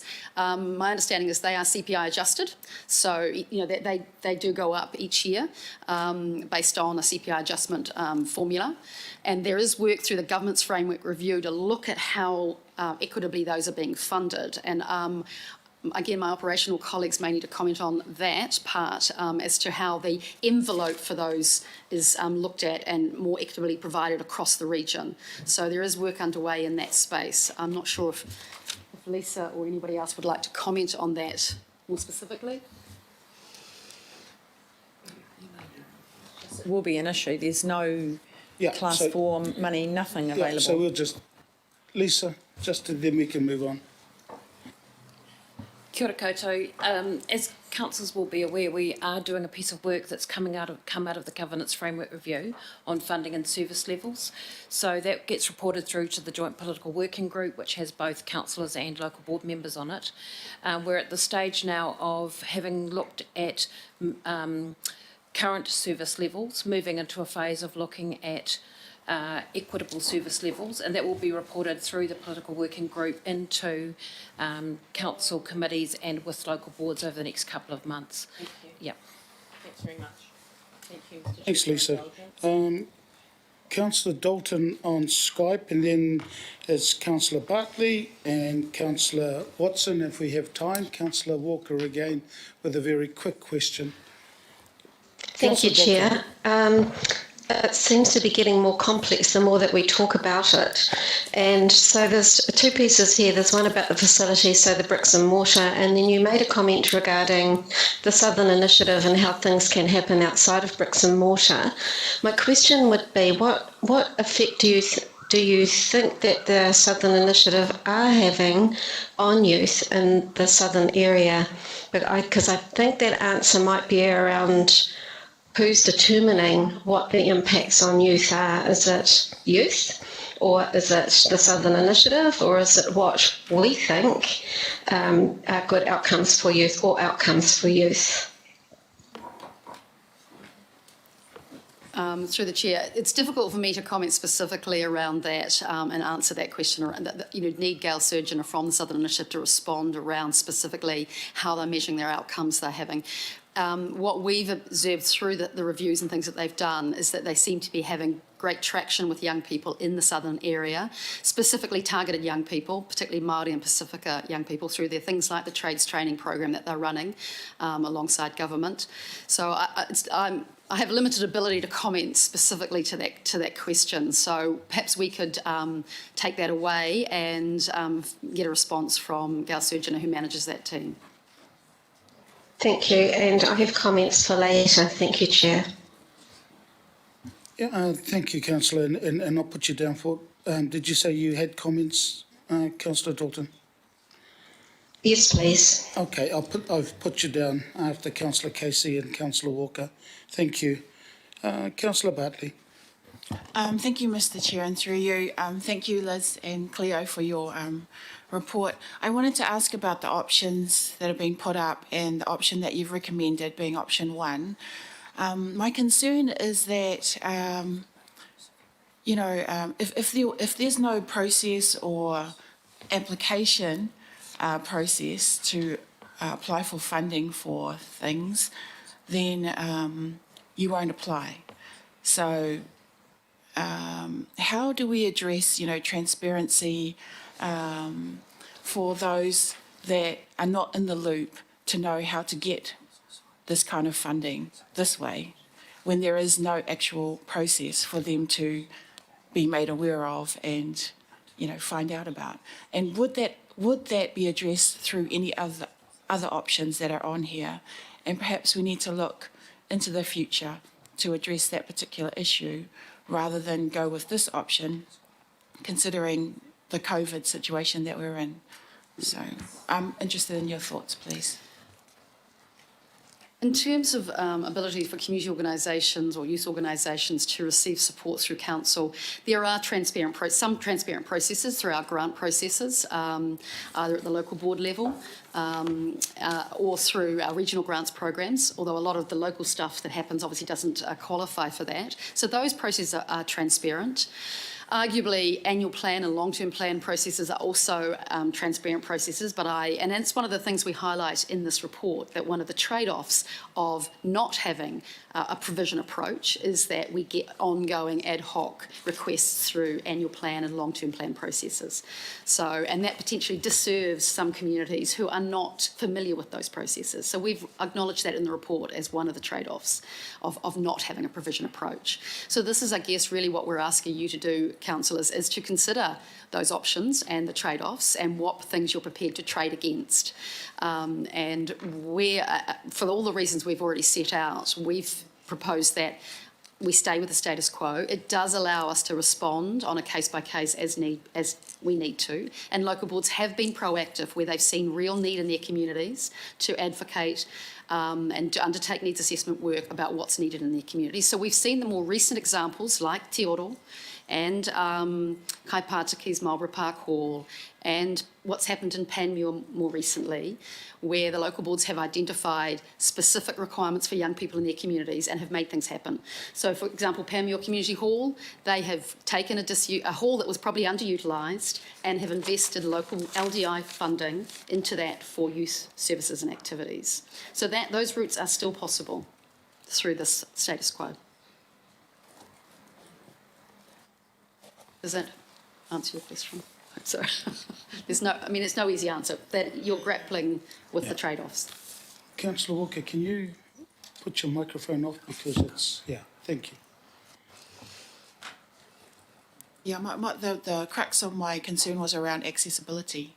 It's not an accessible process because if there is no process, you don't know about it. And I'm trying to figure out which option will prevent kind of backdoor funding going out, you know? Yeah. And those communities that don't know how to access into the council funding pools. Yeah, and Liz, you've said, and it's in the report around the funding that's open to those that are council-owned and those that are not. This is why, again, I go back to the chair of the Hibiscus Coast and told him around going through to the emergency budget process around consultation in regards to what he wanted. So he's happy to do that and go through to finance and performance around the fund for them. And I think that would apply to others as well. But it'll be good to sort of have a look as to how we can get the information out around accessibility or having access to the fundings that are available within council. To our local And through, boards. through Chair, I mean, option 2 does present an opportunity to put more investment into the system, but we know the trade-off of that. Is that affordable right now? Yeah, no, that's the position that we all obviously have to face in regards to getting extra money. Thank you. Councillor Watson. My question goes to the table on page 25, and it really goes to this notion in the recommendations how youth are generally well provided for by council across the region. And I look at that table there and see a lot of very good youth organisations that do a lot of great work, like the one out in Roskell we went over to many years ago, and the other ones too, a couple of whom I've called in on.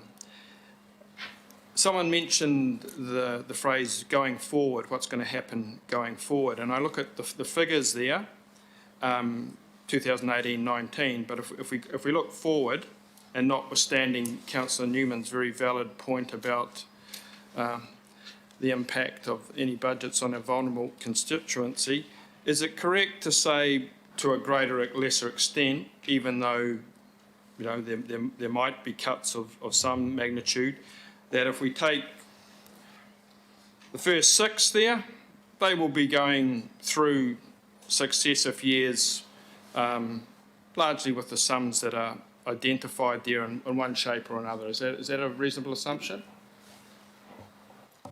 Through the Chair, I guess that would be a reasonable assumption, particularly where any of our contracted partners, their funding, I think, is more protected given they've got service agreements that they set that out and money in the long-term plan. But again, that broader implications of what's required to do, the council's required to do in order to balance its budget, I'm not sure of all of the impacts of that yet. And I guess that will come to the councillors in due course as part of the emergency budget.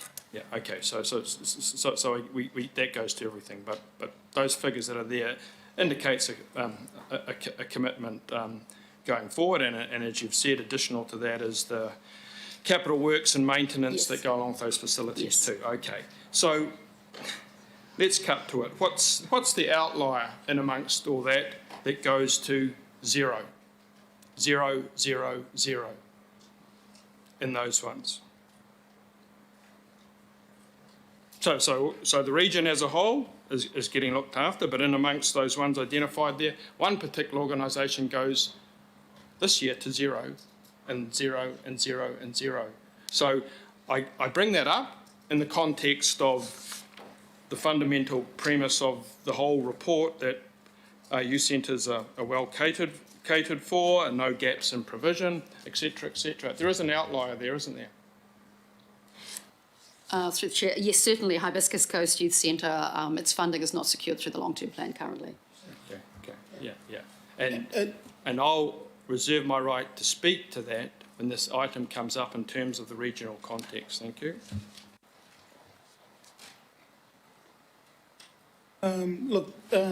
Thank you, Councillor, because I just note before I go to Councillor Walker with this very short question is that the table that was referred to on 25 is headed dedicated council-owned and operated youth centres or facilities that covered those. And then we've got in our second one is council-owned facilities with youth focus. Yeah, just wanted to point that out. And then the other examples, council-owned facilities and youth focus, which was on the page. So, Councillor Walker, I'm going to allow you to ask this quick question, because then I'm going to go to comments, and there's 4 people already waiting. So, Councillor Walker. A very quick question, and it could just be answered by a yes.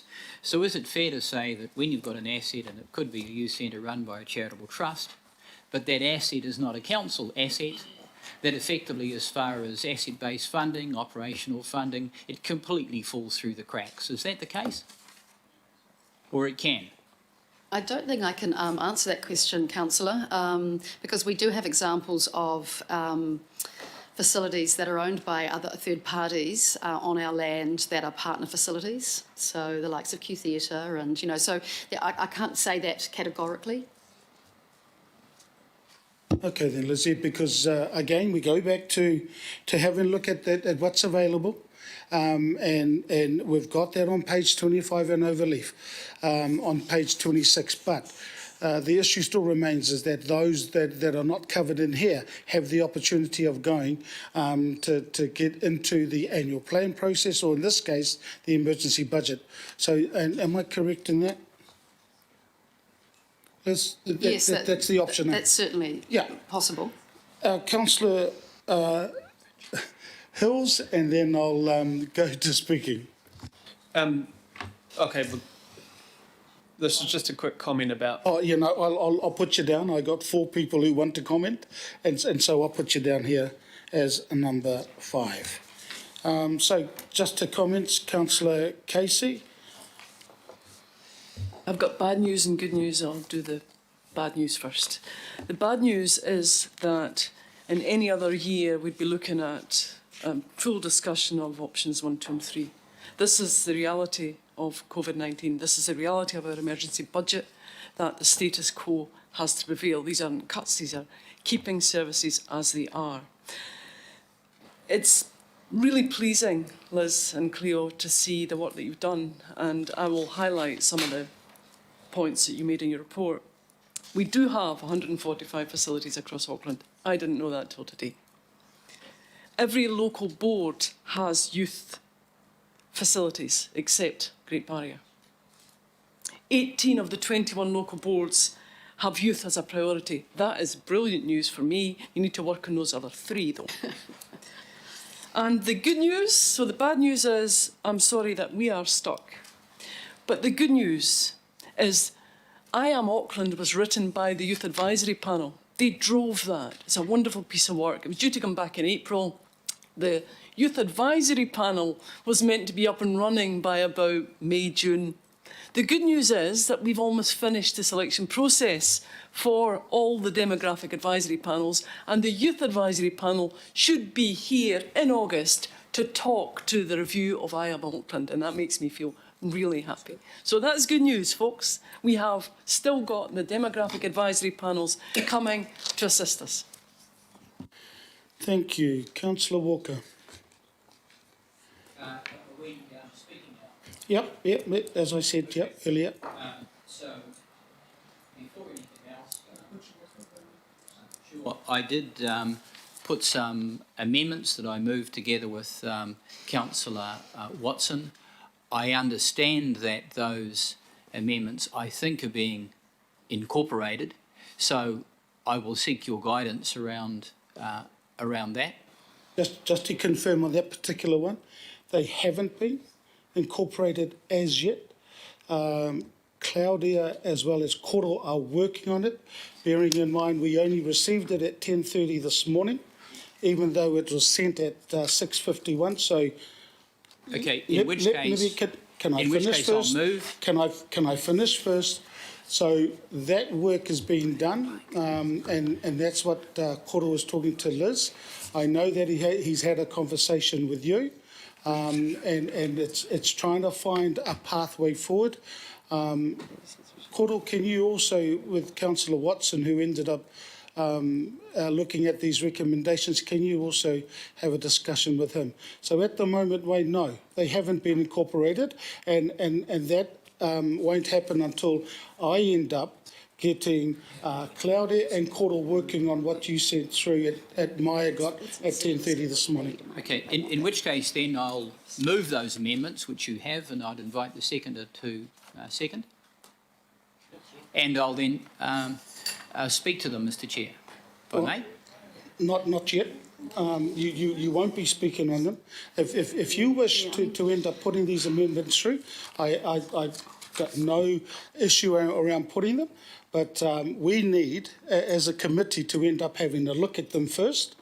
So that is going to happen. If you wish to end up putting what you've got up that you sent through at 10:30, we will put those up. I will then ask for comment from Claudia and Koro in regards to the work that they have been doing on those at 10:30. So if you wish to pursue what you have sent through at 10:30 that we received in the morning, no issue at all. But they're working on getting to a point where I and Councillor Casey can incorporate them into the recommendation, and that is the work that's been done. So I'm in your hands in regards to the amendment, Councillor Walker. Well, it would appear that I'm largely in your hands, Mr Chair. With your guidance, I would suggest that those amendments lie on the table until such time as you and Claudia and so on have resolved whether they can be incorporated or not. And that's what I'm exactly. Okay. And so I will reserve Walker, my that's right exactly what I've just indicated to you, and this is why I put it back to you in regards to what you wish to do around the original amendments that you have asked to be put up. I've got no issue in understanding orders to put those and those ones that you sent through with Councillor Watson, none at all, but the work is being done. So if you want to reserve your right to speak up until this is being completed, that's why I'm asking you. So to be clear, what I'm hearing from you, Mr Chair, is that officers are working on incorporating those amendments. I'm more than happy with that, and I will reserve my right to speak when the officers have sorted that. So it's been reserved, and like I said, councillors and Independent Māori Statutory Board, once we end up getting to a position that both Councillor Casey and I are happy, it could well be incorporated. But let's have a look when they've finished that. So I'm going to move to Councillor Dalton on Skype. No, thank you, Chair. This is really about future state. You know, the ability to provide bricks and mortar from council is going to be constrained for many years now.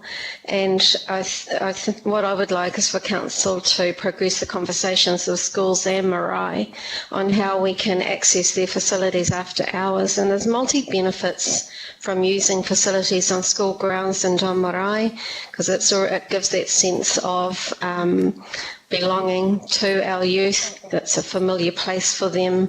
We don't have an investment in capital, but we are there to be a partner and a stakeholder in the provision of the operational costs.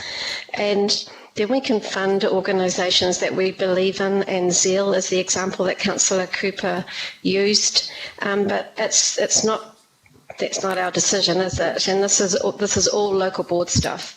These are local board relationships. They have them with their respective community groups. They have them with their youth, and they're the ones that will make the decisions of where that operational investment will lay. And, you know, TSI are doing some really good work, but it's not necessarily with the youth that we might be talking about here. It's not with the youth that I'm thinking about. My experience of trying to get a youth facility for Manurewa has been difficult, and that has been youth-led as well by the Youth Council, who got themselves a little space, and the local board funded it so they could evidence, this is council policy, they have to evidence that there is a need for a youth space. It is challenging, and we don't make it very easy at all, and it should be youth-led. They're the ones that have the diversity of needs, and this will be different in every space in Auckland, so a policy is not necessarily going to work here. It needs devolvement, and it needs devolvement to the lowest level. So it's an LTP discussion in my view. We're absolutely in status quo for the emergency budget, and if the decision of the council or local or governing body is to continue to invest in supporting the provision of youth, then we increase the funding to local boards who hold those direct relationships, who know what they're doing. 18 boards have got it as a priority in their plans. It matters to them. They hold the relationships. They'll do a great job. And so we probably need to look away from bricks and mortar in this space and look to how we can build our relationships with the schools, marae, and any other facilities that might be available that exist already that are sitting there unutilised, because the operational cost is probably the only path we're going to have to go down for a very long time. Thank you, Chair. Hear, hear. Thank you, Councillor Dalton. Councillor Watson, you've seen what Koro has shown you. Seen anything, so I'm okay. just waiting to see what evolves there. So Because I'm doing the same in regards to getting a consensus from yourself and Councillor Walker as well as Councillor Casey. If you can incorporate the substance of it, I'll be happy to talk. Yeah, but you've seen what... No. Oh, no. Okay. Koro, can you show them? They said they haven't seen it. Yeah. What about a 5-minute break? No, I'm going to go through, because during this I'm going to ask Councillor Hills, Matua Mook, to end up saying their comments. But do you wish to save that and have a look at the recommendations that could well be incorporated? That might be better. So can I get either Claudia or Koro to talk to the possible changes, as well as Councillor Watson and Councillor Walker? Well, really all of us. So kia ora koutou, I'm happy to talk to these proposed amendments. So thank you for the suggestion to the amendments.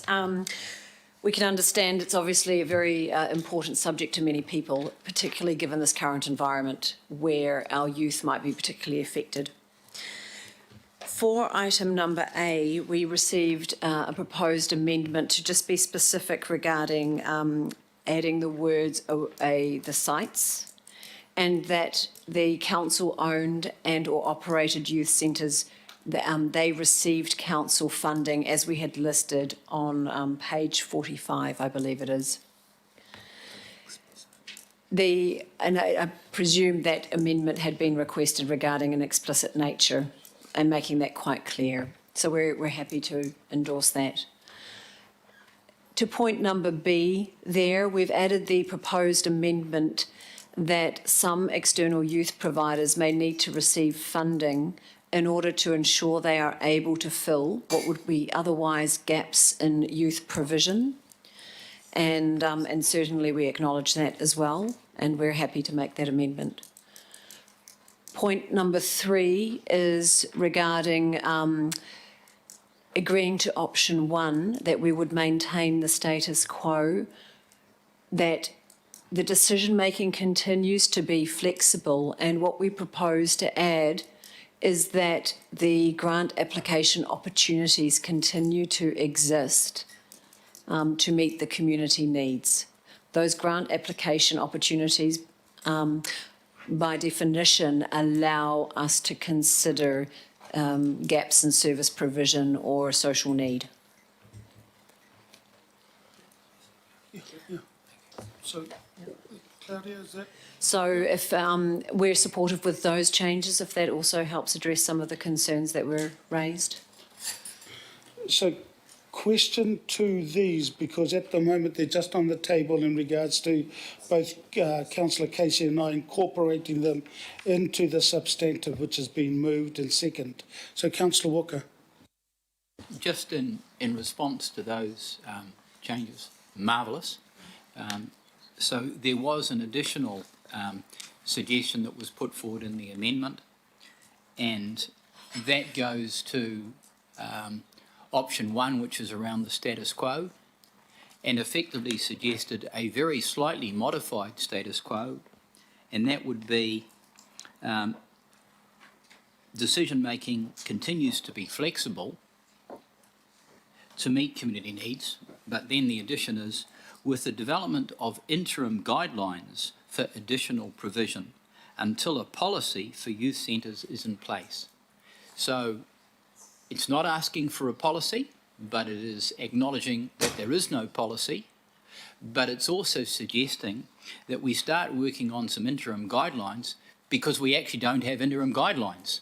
And that would go to meeting some of the issues that a range of councillors have expressed, and there isn't any timing on those guidelines, but at least we're making some progress towards addressing some of the anomalies. So that's a suggestion through you, Mr. Chair, and that was in our amendment. I understood that, and the reason why I declined including that in there is more policy work for the policy team to end up incorporating. I believe that it could be addressed in regards to E around Auckland implementation progress that is coming to August. For us to then ask our policy team, and we know what's happened as a result of COVID-19, we've had reductions across the whole council, and guess where some of the reductions are? It's in regards to our policy team, and I won't incorporate it, and that's where I stand in regards to this. I think it'd be captured into, again, recommendation E, Auckland implementation. So through you, Mr. Chair, that's my decision just to be here. crystal clear, this is not addressing policy. It is acknowledging that we don't have policy, and it's not even going there. So it's expressly recognising that, but it is indicating that it's desirable to have some guidelines, which are at this point inadequate. So I'm just hopeful that the officers and yourself have got that, Mr. Chair. It's just talking about interim guidelines. It's not even expressing what those guidelines might be, but it is giving the officers some latitude to develop them. And that would be helpful, I would have thought. So look, it's been taken on board, but I still think and believe that it's covered in E when they come back to the 20th of August, which is our next meeting. I again am adamant that in regards to any work that may end up getting done, I think the message has been heard, but that's where we sit now. So I'm really in regards to your hand, because we can end up going through now a full discussion around the amendment, but at the moment for me, that I think is covered in E, and that's where I am. So look, we can either deal with this now, and this is my suggestion. Please, I was actually seeking a response from officers. Please don't Mr. Chair. interrupt. Can you let me finish? What I'm saying is that this is the compromise that we've come through with the recommendation that was received by Mai at 10:30 this morning. And I'm just saying here, I will get you there. Yeah, sweet. But that's where and that's my comment and decision as the chair. So, Councillor Watson. So, Mr. Chair, and you've given that assurance it's going to be incorporated in as part. I think it's been heard. It's been heard. Sorry, it'll be incorporated in. So, I'm happy to accept that then, just to expedite matters here. Yeah. So Liz, I know you wish to have a comment, and then I'm going to end up going through the list depending on how we settle with this. So, Liz, can I just get the... Yeah, so I'll get the response just in case, and then we'll get that clarification. Through the chair, the current status quo decision making allows the governing body and local boards to make decisions about investment in youth services and activities already, based on the outcomes in their local board plans, based on Auckland outcomes. So that ability to do that and make decisions based on agreed outcomes that have been set in local board plans and Auckland strategy already exist. And grant programs are aligned to those strategies and outcomes. So that facility already exists within the status quo option. Okay, thank you, Liz. Just to clarify that. Yep, thank you. Councillor Watson, you just heard what Liz said. Are you okay with that? Thank you. Just around the clarification, Councillor Cooper. It was just, when you've got B, I feel like, for me, whether I can support it or not, is that it just feels like more ad hocery to me, and that worries me that that's just an option to now push for something else in this particular next budget, because we know we all have to make horrible sacrifices for all of our areas, and that's what worries me in supporting that. So it means then I can't vote for the whole thing if I'm, unless it was separate. Yeah, Claudia, is there any comment in regards to B? Maybe I'm correcting myself. So first, just a clarifying question, if I may, councillor, are you referring to the amendment specifically or the entire? In B. Some external. That read in B, adding that. Yes, councillor, through the chair, I do think that is a valid point. I think it's very important at the moment to continue to follow a process that is quite fair and transparent. Perhaps the point was intended rather to acknowledge that some providers are reliant on different funding or additional funding to be able to provide the services.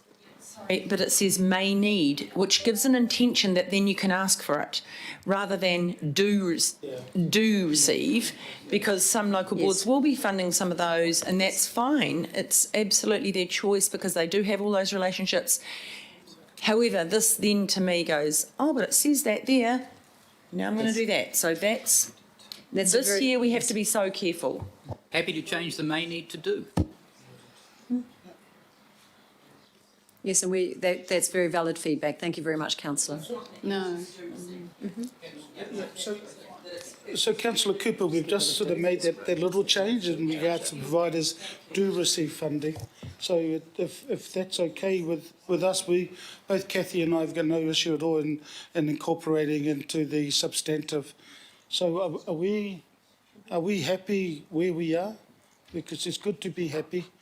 So if we are, I'm still going to go through to the speaking list because I haven't forgotten that. So, Councillor Watson, do you still wish to talk with this? Yeah, okay, so you'll start, and then we've got Councillor Hills, Matua Mook, Councillor Walker, if you wish to speak. We've also got Councillor Henderson, and then Councillor Cooper, if you wish to still speak, if not. Okay, so Councillor Henderson, you will close the debate, not unless Councillor Casey. No? Okay, so Councillor Henderson, you will close it after the list I've just called out. So Councillor Watson. Thanks, Mr. Chair. And this is an important item. There's been a lot of talk about, post-COVID-19, but I would refer you back as far as our youth and our youth facilities to go to the Auckland Plan 3-yearly progress report that we had just a couple of months ago. And in that report, in terms of our youth, and this is in some ways at odds with the kind of general tenor of the feedback in the report. We were told about this declining physical activity and related high levels of obesity, stress and poor mental health continue to persist in Auckland and remain a concern, particularly for young people. And Auckland in particular is signalled out in this. Auckland's young people have the lowest scores in the country for both weekly physical activity and time spent being active.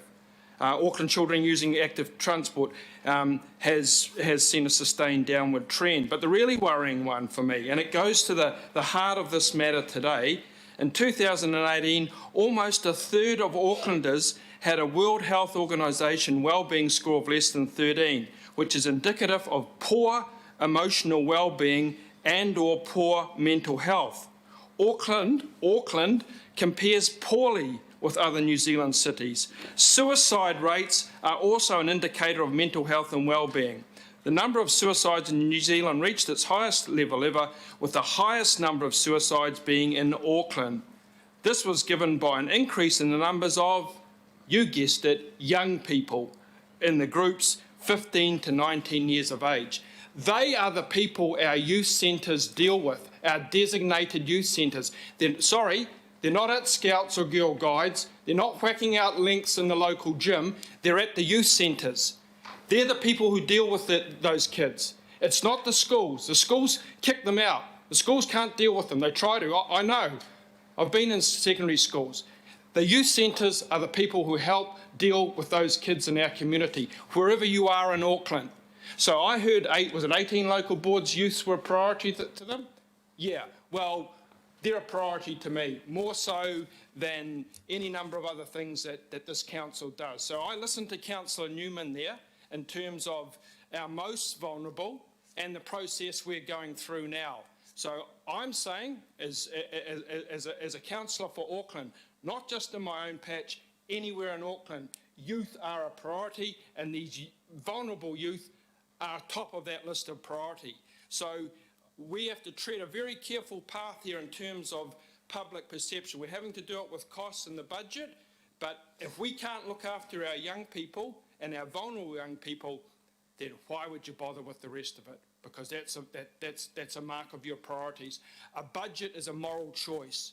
A budget is a reflection of your priorities. If we look at the sums that are involved here, they're not big sums. Okay, in the scheme of things, they're not big sums.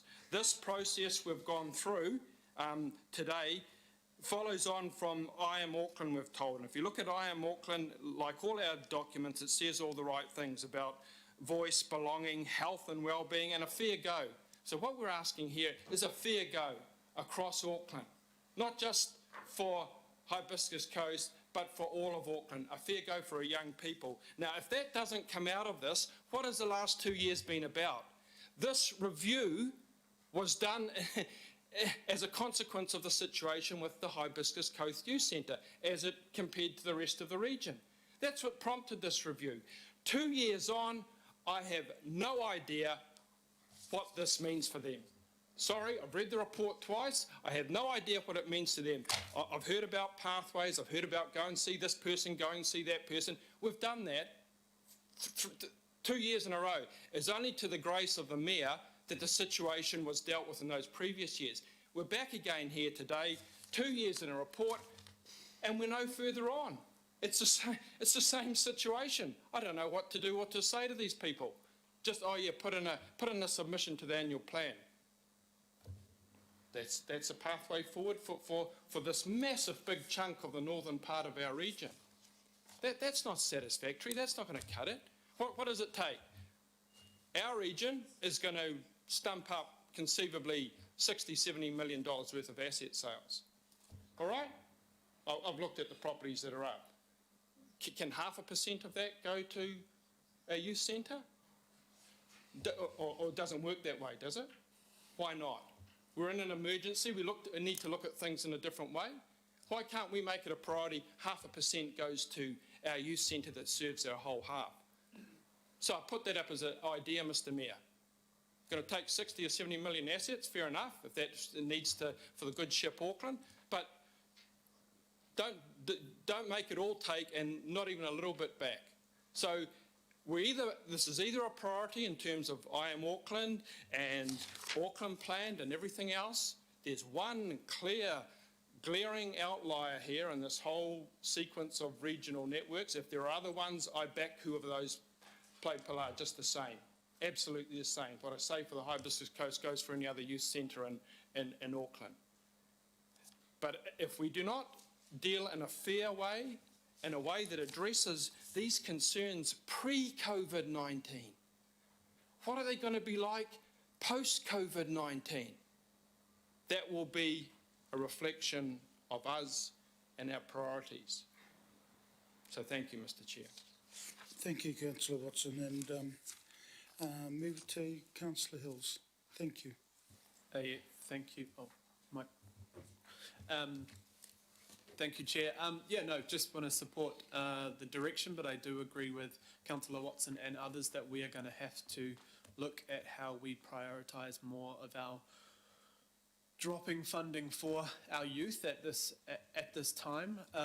I've always, I stood in 2010 for the Kaipatiki Local Board because there was no younger people presented on the board there, or previously there was no youth provision at all on the North Shore.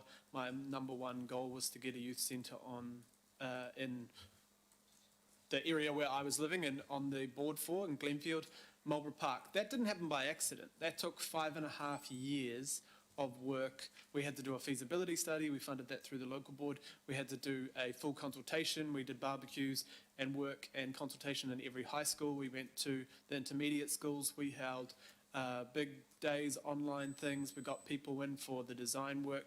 We put a whole lot of renewal budgets together. We took budgets and grant budgets from all sorts of different areas to get that youth centre. It didn't happen by accident. It happened, we pushed and pushed and pushed. We converted one of our current halls that had a budget, and we used that ABS budget, and we used the renewals budget and other money to get that started.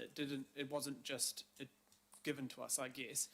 So I guess when people are sort of mentioning, some people have said to me, well, why do your area get this or whatever? That's what happened. It was so frustrating, to be honest, and I understand why Councillor Watson speaks. I felt like we would never get that youth centre up and going because it didn't seem we fit the bill. But eventually we got there. There was a lot of opposition to it because we were closing other people out of that hall to make it a youth focused space. So I guess that was a local board position.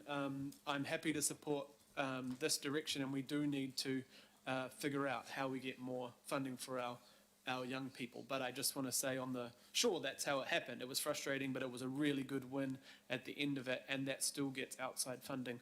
Also, the Devonport Takapuna Local Board have part funded the new youth centre that's going to be opening up there quite soon. I don't think that's receiving any council funding. It's being, I think, donations and fundraisers and things like that. But granted, parts of that community have been able to give a lot more money than maybe other parts of the community because there was been a lot of personal giving and things to that, and businesses giving into that youth centre as well. So I think the more youth centres we have across Auckland and areas of need is needed. And I don't, although there's a lot of work done here, I don't feel it really hits maybe where it needs to be, but that's only because we just don't have the money, or we have to figure out how we're going to get the money for every part of Auckland. And that will mean in a couple of weeks' time we make harder decisions around selling things, around what we reprioritise, whether we get a 3.5 or a 2.5 or whatever rates rise that is. Those are going to be the hard decisions that are all connected, and that will give back to our younger people. Speaking to a lot of younger people, trying to encourage them to submit on the emergency budget, a lot of them say, well, I don't pay rates, and in some respects they may be the least affected by the rate going up, potentially, but they could be the most affected by the cuts and the direct changes to our budget and delays of projects, and also the huge amount of debt we're going to have to put on our city, because they'll be paying that off in the future. So I guess this, on the back of our emergency budget, means we all should be encouraging younger people to submit and get involved, because when we're sitting around this table in a couple of weeks, we're going to have to make those decisions for them, even if some of them haven't submitted or been a part of this. So thank you. Thank you, Councillor Hills. Matua Mook. Kia ora, just quickly. I'm not sure that the status quo is done really well for Māori rangatahi or Pacific Islander for that account. As we heard earlier from around this table, that the current accessing of funding, and that is hard for our people. So the status quo, in our view, even though there's flexibility and the ability of local boards and councils to actually be flexible, it hasn't happened. There is a disparity there in all of the figures that have been spoken all about. I'd like you to send a copy of the report, if you can, to the IMSB, and so that we can actually look at the report a little bit more close and in depth, and inclusive of some other members. And also the impact of with our rangatahi and the treaty responsibilities and the articles of the treaty with our rangatahi. So kia ora tātou. Thank you, Mr. Chairman. Ka pai matua. Move to Councillor Walker. Thank you very much, Mr. Chair, and I'd really like to thank you for allowing those changes. So that's really great. I'd just like to acknowledge the comments from Councillor Watson, my fellow ward councillor, with whom I entirely agree. For me, the critical concern around this report is around fairness, and in my questions, what is obvious is that the way some youth centres, and one in particular, is being treated is not fair. And that may be to the tune of maybe $100,000 that's not being shown here for each of all of the other facilities. So if you happen to be on council land, but if you're not council owned and operated as a youth centre, if you're a trust or the like, you fall through the cracks. And in the case of a particular youth centre, this has now existed for 23 years. And for the last 10 years now, I've been advocating for this and bringing it up consistently. And as Councillor Watson asks, well, what do you have to do? What does a local board have to do? What do youth have to do?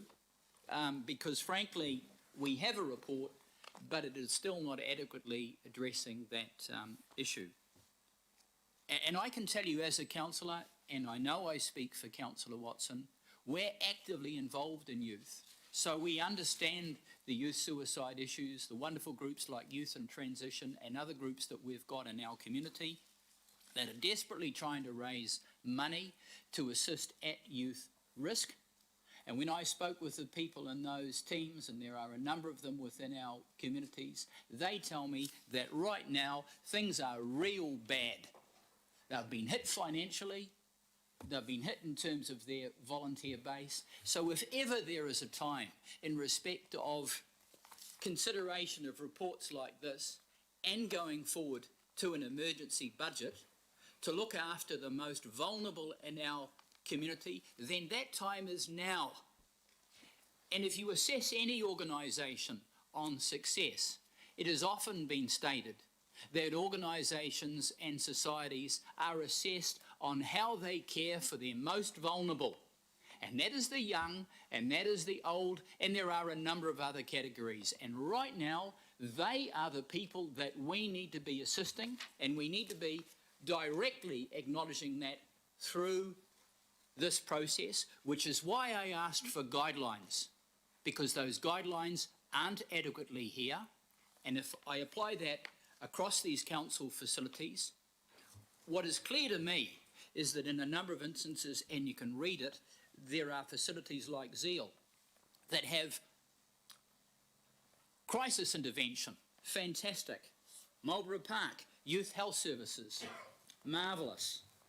Hibiscus Youth Centre, wraparound youth services. And I won't tell you what that means, but it means pulling people back from the brink and literally saving lives. That's what it's about, and it's not just about youth, but it's around their families, their whānau, and they include Māori and Pacifica and other ethnicities. So I just hope that going forward from this, the questions that I've asked, the need for more information to fill in the gaps, and those gaps are outstanding, will be filled in quickly, so that in terms of the timing leading up to the emergency budget and then leading up to the long-term plan, because that is also critical, that we are able to meet gaps and big holes if we have worst case scenarios, and that would be tragic, because those gaps will be measured in loss of life, loss of enjoyment of life, and many other things that are certainly important to me and I think important to all of us. So thank you, Mr. Chair. Thank you, Councillor Walker. Councillor Henderson, and then there's two more that have indicated to speak, and that is Councillor Casey and His Worship the Mayor. So, Councillor Henderson. Thank you, Mr. Chair. Yeah, look, just briefly, I do support the direction, but this discussion has been really brilliant, actually, because it's brought into sharp contrast the sort of decisions we need to be making over the next few months, and indeed over the term. Firstly, I want to point out it's an honour to be the liaison councillor for the Youth Advisory Panel. Delighted by that, thank you, and yeah, very excited to work with the youth on that panel. We've got a great bunch of people there. I think we should all be very excited about the direction that is going. Models where the community drive youth provision are really excellent, and in Waitakere I know these models very well, and we work very closely with a bunch of different providers that do that, that are not necessarily tied to the council or tied to council brick and mortar buildings specifically. And I want to acknowledge Ranui 135 in particular in my ward, who do an excellent job. They're not in a council community centre. They're barely reliant on physical buildings at all for their provision. But as Councillor Walker points out, they save lives. They do wonderful work in that community. Particularly in the Henderson Massey local board, I'm seeing through this excellent report, frankly. They have a lower than median income in that board, but I know that that's a blunt instrument, and there are areas of real poverty in that board. Unfortunately, those areas are also the youngest in that board. They're also the areas that have the highest need in terms of their mental health and well-being and all the stats around that. The highest areas of Māori and Pacifica concentration in that board. And so that's the sort of area of real need when we're talking about this stuff that we need to be targeting. And there are community providers on the ground that are doing excellent work. And I think it's our job, and particularly the local board's job as well, to be working with those groups, and they do that very well. I want to finish with my main point here. I just raised that this does bring into sharp contrast the sort of things we're talking about. And colleagues, we have hard decisions coming. I would invite my colleagues to think about this discussion that we've just had when you're deciding on your rating increases and whether you're supporting 3.5 or 2.5. When we discuss 2.5 or 3.5, we're discussing cuts to local board budgets that are either 10% or 20%. It is absolutely certain that this will affect grants to youth organisations that do vital work on the ground because they're usually funded through local board grants. The difference there will be directly felt by the youth in our city, and therefore I'd advise you to reflect on that as we go forward. Thank you, colleagues. Thank you, Councillor Henderson. Councillor Casey, and then I'll go to Mulholland, who's asked, and then, Your Worship, you can close the debate after and then I'll just thank our staff. I'll just be very quick, and I'd just like to correct a feeling I had in the speeches by John and Wayne. First of all, I totally agree with you, and I'm sure everybody in this room totally agrees with you about the need. But there was an implication in what you were saying that somehow in voting for the status quo we are cutting funding to youth centres. We are not. We are just not investing as we should be because of the effects of COVID-19. And those speeches will be made again by all of us in the next few months as we go through the budget. I want to hear from the public of Auckland what their needs are. And if they agree with you, then that will have my support. But right now, we're in a public consultation phase. And I feel awful right now, just to tell you that. And I'll probably feel awful every day between now until we finish the budget, to be honest, because it's not a budget I want. I want option 2. I want to fund these services. So do you, so does Wayne, so does everybody in this room. Guess what? It might not happen. But status quo is not a cut. And I'm pleased about that. Okay? Thank you, Councillor Casey. Councillor Mulholland. Well, thank you, Chair. I do appreciate the opportunity. I just wanted to comment to this. I do want to acknowledge the work that is done by the Whai Local Board, and I do say that on the basis that we established those when I was Chair of the Board last term.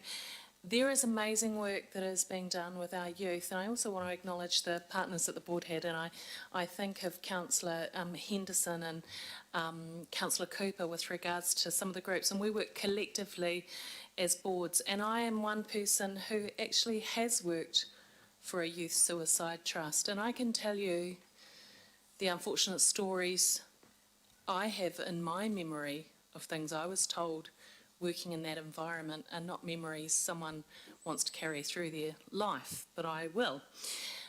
I support the good work that's being done, although I do think that we could always do better, and that is a fact of life.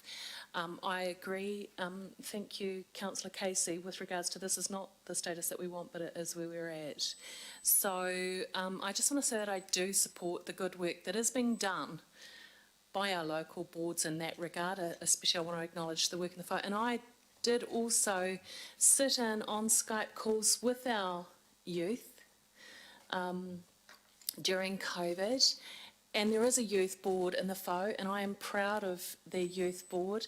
They are fabulous, outstanding young leaders in our community. So I sat in on their Skype meeting for the consultation with regards to the budget, and I am so proud of the young people for their views and opinions which are being shared through to council and then hopefully to other committees and our governing body, so that fair and reasonable decisions can be made. But I did want to acknowledge the work, the great organisations that we have, how we work collectively together in the past for our youth, and how sincere our youth are about a way forward. I sat there and I listened to the board on the Skype meeting, so thank you and kia ora to those fabulous youth in the FO area. Kia ora, thank you, Mr Chair.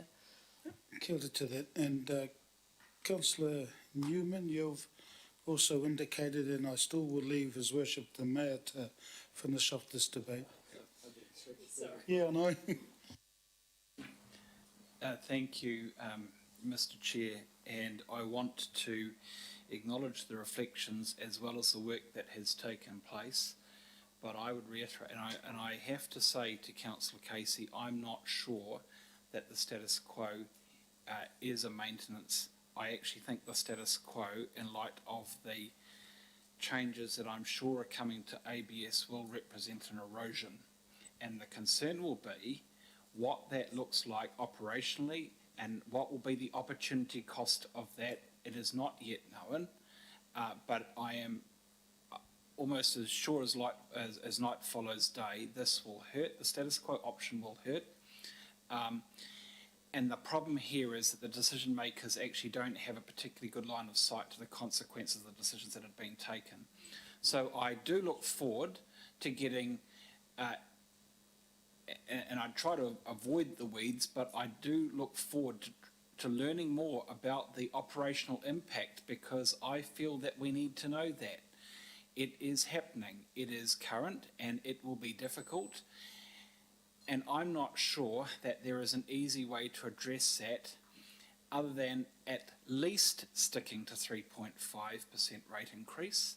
That's a bit of a signal as to where I might be thinking, because I am very concerned about vulnerable people in our community who will be affected by some painful changes to asset-based services and to the funding that the local boards are having to administer. I think that the wording around option 1 is very diplomatic, but I think the consequences of the changes that we face, which are being afflicted through operational savings, will be painful. So thank you, Chair, for leading us through this discussion, but I reflect that, in particular, I reflect that comment to the Mayor. There are going to be consequences that we need to know about at an operational level that will inform regional decision making. Yeah, before I hand it over, look, Liz and Cleo, I just want to say thank you. Thank you for the work. We know where the genesis was in regards to getting this work done. Thank you for the work. The decision around operational decision around the cuts in the emergency budget that everybody's counted for, that is the decision that will be made around this table. But I just want to say to both of you, thank you so much. And I'm going to, 1, look forward to the 20th of August, and number 2, allow His Worship the Mayor to finish this debate, and I will put the recommendation. But to you, thank you both.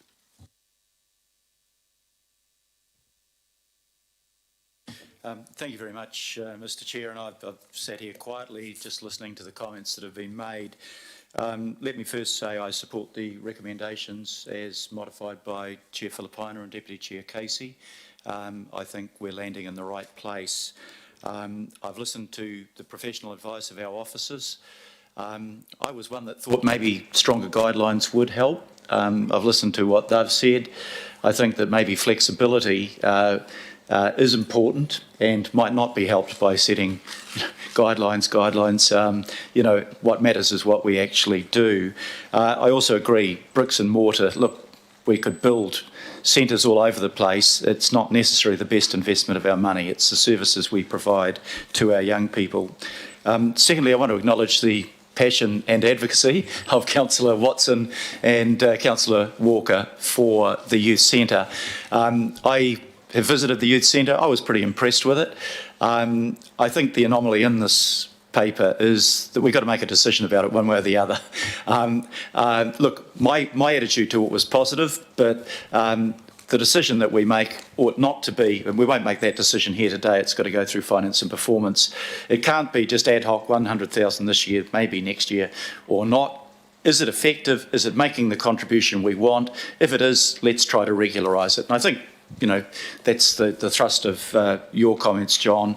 You know, I listened to the passion about mental health and young people, and I think a lot of us share that. But we know that one decision like that isn't going to change the nature of it. What we come down to in the end is the context in which we make this decision. And I want to pick up on Daniel Newman's comments to some degree there. Some of us listened to submissions from the Ratepayers Alliance the other day, and I kind of slightly fell off my chair when they started talking about vulnerability and equity.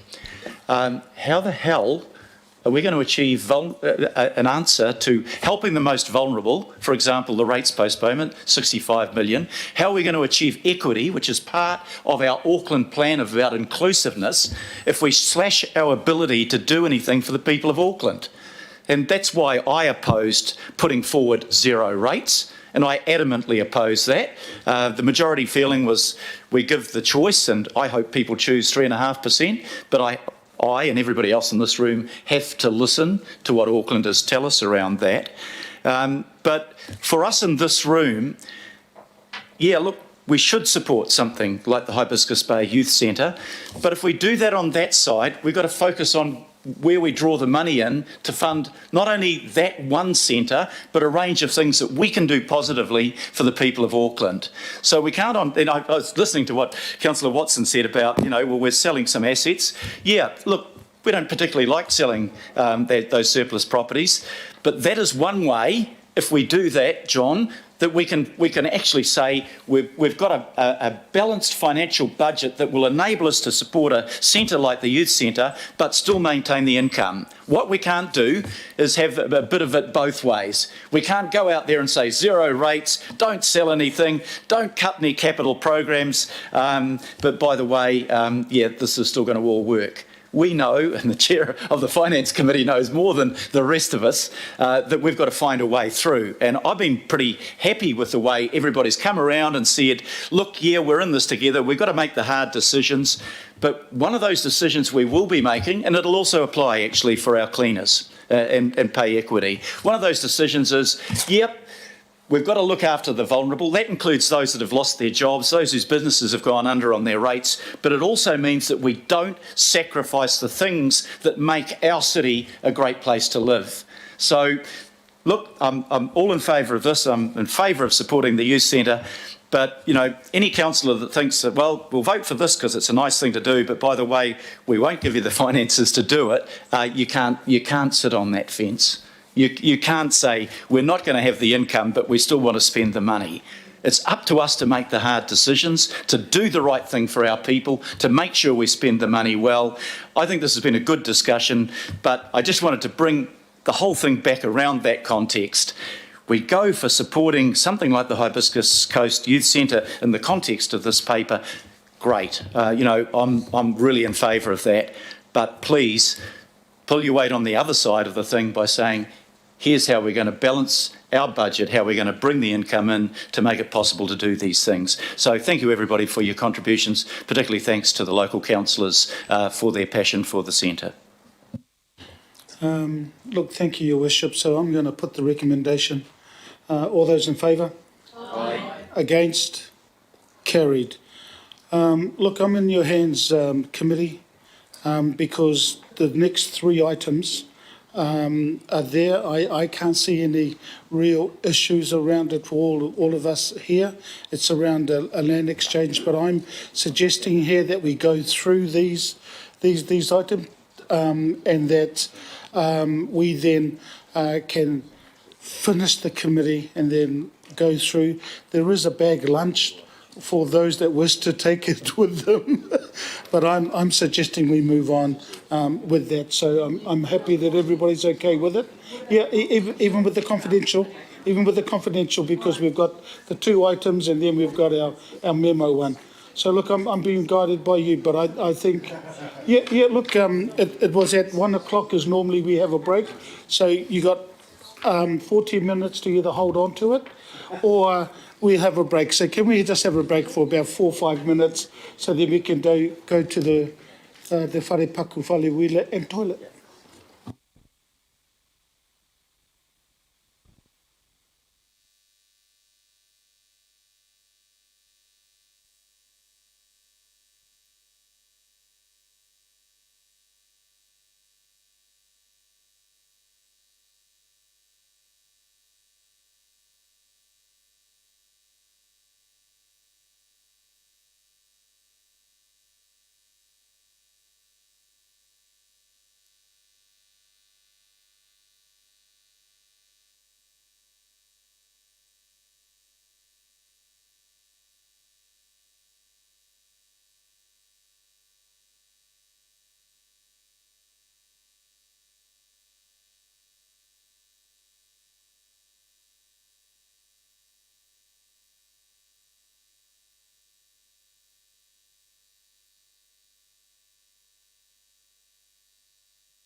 Know that all the food there, and if we all could come back to our chairs, that'll be great, and then we'll start the meeting. So, item 10, the proposed land exchange. I just want to put, I'm going to move it. They're all in the room. I'm going to move it. Councillor Newman, you'll second it? So if we can bring our staff in, because I'm just about to put the recommendation, if there's anything you wish to say. They're all in the room, but just want to let our staff introduce themselves, and we'll just continue on with the meeting.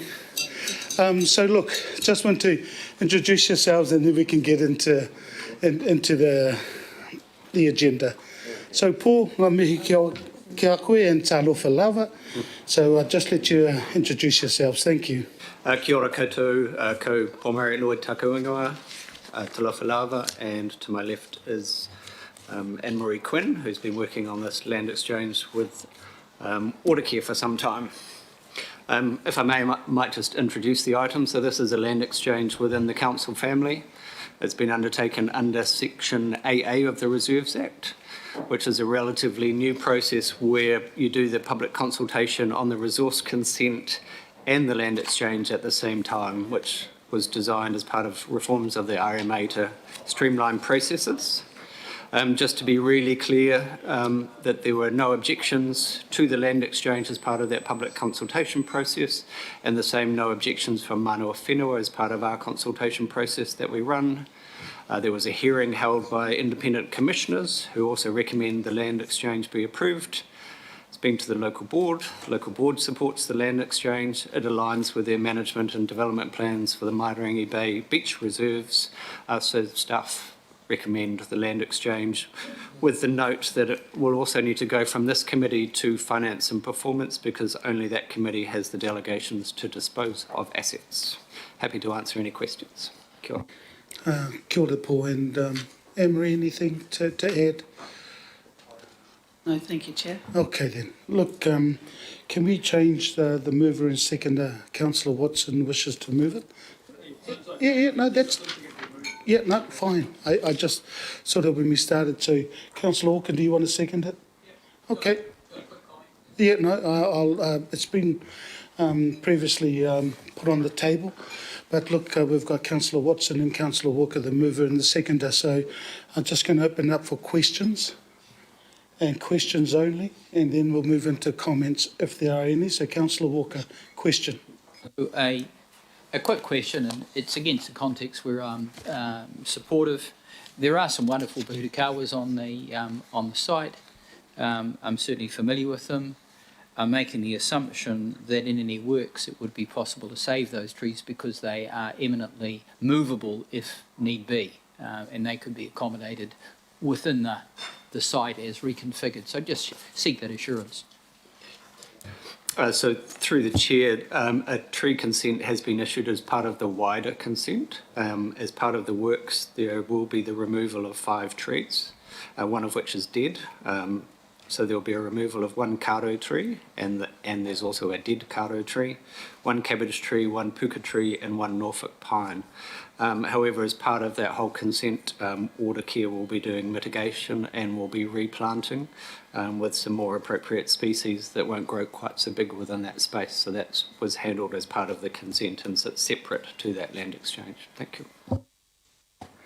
Thank you, Councillor Walker. Any further questions? If not, I'll move for comments, and if there's none, it's been moved and seconded. So I'll put the recommendation. All those in favour? Aye. Against? Carried. We move on to item 11, all the legs, and I'll move this recommendation. And Councillor Newman, do you second it? Yeah. So Paul again, and just want to also acknowledge McLean. So Paul, I'll hand it over to you. So I just take the opportunity to introduce McLean Grindle, who's been working on this with partners in Kāinga Ora. So really what this is given the scale of Kāinga Ora's development in South Auckland, it presents a one-off opportunity really to address some open space issues within the south. And by way of context, what we're looking to do is really apply the same approach that we did in the last term with Northcote. So it involves a series of different transactions. There is acquisition, land exchange, acquisition at no cost, as well as leveraging upgrades to the stormwater network, in particular to improve connectivity in and around Tararata Creek and into Moyle Park. So what we have here is the proposed acquisition. So this is an area where there is a gap in open space provision. And you also have the community in West Mangere that's hemmed in somewhat by the motorway that runs through there. So the idea is to acquire two pieces of open space that will connect together on both sides of Tararata Creek, that will provide a neighbourhood park function as well as a connectivity function, with the idea that we're creating a sort of a north-south connection and a east-west connection across that community. And as part of that, Tararata Creek will be upgraded with walking and cycling connections that extend into Moyle Park at the beginning. And that becomes really important in that community, particularly for those young people that are travelling to Mangere College. They will be able to travel through our Greenways network and through the park network in order to get to and from school and hopefully stay away from most of the main roads through there. So acquisition is expected to take place in 2022. The costs we've estimated are in the vicinity of 1.6 million, and it's important to note that that 1.6 million would be funded from development contributions. So Kāinga Ora has been very clear that they will be paying development contributions on the 702 new household use equivalents that will be created through that development. And you see the scale of the development in this community. So all of those green areas indicate where Kāinga Ora is intensifying development. So what we're proposing is that there's a new park that will meet the open space needs for the 2,000 more people that will come in through that intensification, and actually that existing community that lacks the open space provision against our open space provision policy. The resolution talks about acquisition of up to some square meterage, and that's because there's another component to this. As part of that development, Auckland Transport is road stopping a number of those roads. So the land that sits with Auckland Transport will transfer to Auckland Council as part of the internal asset transfer policy, which may well mean that we don't end up acquiring the 3,006 square metres, which would be the total entirety of those two open spaces. So it may well be considerably less than that 1.6 million, but that has yet to be resolved. So that's the open space acquisition, and then we move into a couple of land exchanges. If I just go back so people can orientate themselves, the first one is at the bottom and into Moyle Park, which is a sports park that is particularly well used in this location. What we have at the moment, picture very narrow access into Moyle Park, which creates what we would describe as SIPT-head issues. So that's where you have sort of health and safety issues, where you don't have lines of sight into it, which can lead to antisocial type activities. What Kāinga Ora is proposing is to move our access a couple of lots down the road, and it'll be considerably wider than it is at the moment, which is about 1.8 metres wide. The image on the other side gives you an indication of what is proposed, and Kāinga Ora is going to, as well as giving council additional land at no capital cost, is going to meet the costs of development. So that includes LED lighting, which was specifically requested by the local board, the paving, the planting. And as part of that, I think Kāinga Ora is proposing that they will use part of that access to have access to their properties on either side of the walkway. So you see the combination of both improved housing outcomes and open space outcomes. The last one is a land exchange, but this is effectively where we're going to move, or proposing to move, the park further down the road. So we have Mayflower Park at the moment, which has very narrow access. So you can see one picture, that's one access to it, and then the picture underneath gives you the sense of what the other access way into the park. There's a little bit of ground truthing equipment on there at the moment. Normally it's just a piece of grass that hasn't been developed at all. So as part of the proposal is to move the park. It will have road frontages on 3 sides, and Kaingaroa has agreed to meet $290,000 of the cost of development. So the community will have a park that has been developed in place of a park that is just grass at the moment. And with those road frontages, there will be considerably improved safety outcomes as well. Happy to answer any other questions. Thank you, Paul and McLean. Thank you both. Councillor Simpson. Thanks, Mr. Chair. Look, this makes pretty good sense. Thank you. I just want to check on the first one, the open space. So you're saying that the worst case scenario is 1.6 million. You think it should be less, but that's the worst case scenario. Is that correct? Through the Chair, that is correct. And our estimates that Kaingaroa will pay about $5 million in development contributions. Okay. Councillor Watson. Question. I just wanted to quickly say, Mr. Chair, that I think that improvement to Moyle Park will really help that whole area. I mean, it is used by a lot of people and can look a little bit sparse as you drive by on the motorway there. So that's all for the good. Thank you. And just to that, Councillor Watson, I've asked Mace and his team around the parks to make sure that they're in the loop with what happens there with their connectivity to Moyle. So yeah, look, are there any further comments or question or comment, Your Worship? Yeah. So we're moved into comments. So Your Worship, yours and your Mr. Because look, I know the area quite well. My wife comes from around that way. But look, it's not only. I mean, these are great transfers. So well done, Paul and McLean. But actually, the Kaingaroa housing, Alf, and you know better than most as your ward councillor. Well, I remember when they put the houses up on Beta Drive, the little square boxes. Back in the, I shudder to say, the 60s and the 70s, these new houses are going in, they're actually substantial houses. And this is a great example of urban renewal where we're getting better housing, but we're getting better public open spaces as well. So I feel really positively about it. Well done. Thank you. If there's no... How much will it cost for a sign next to the motorway that says this has been funded by your rates? Thank you very much.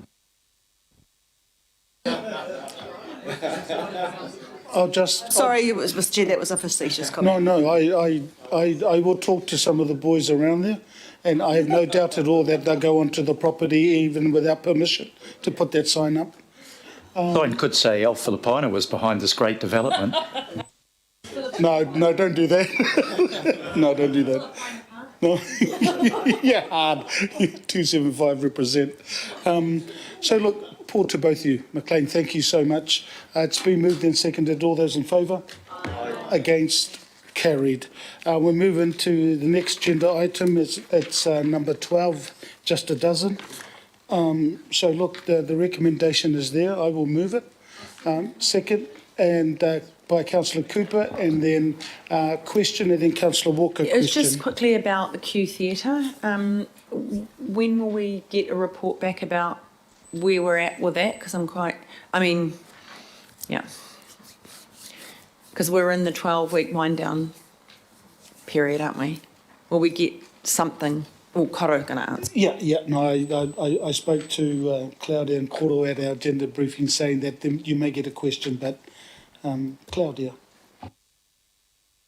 So kia ora, Councillor, and thank you for the question. So we're still working through matters at the moment with the Q Theatre, and there's a number of items at play here. So we're really hoping to be able to have a further update over the coming few weeks. I'll have to just consider with Alf the most appropriate place for me to provide an update. Because there's still some confidential issues but what we'll do is we'll either send the memo out to everybody, and I will personally ring the councillors that have shown an interest in regards to that. I think maybe confidential memos are good to protect Q. That's where we're heading, to protect Q and not urgent, just wanting to know when we'll hear back. Yeah, Councillor Walker, you had a question.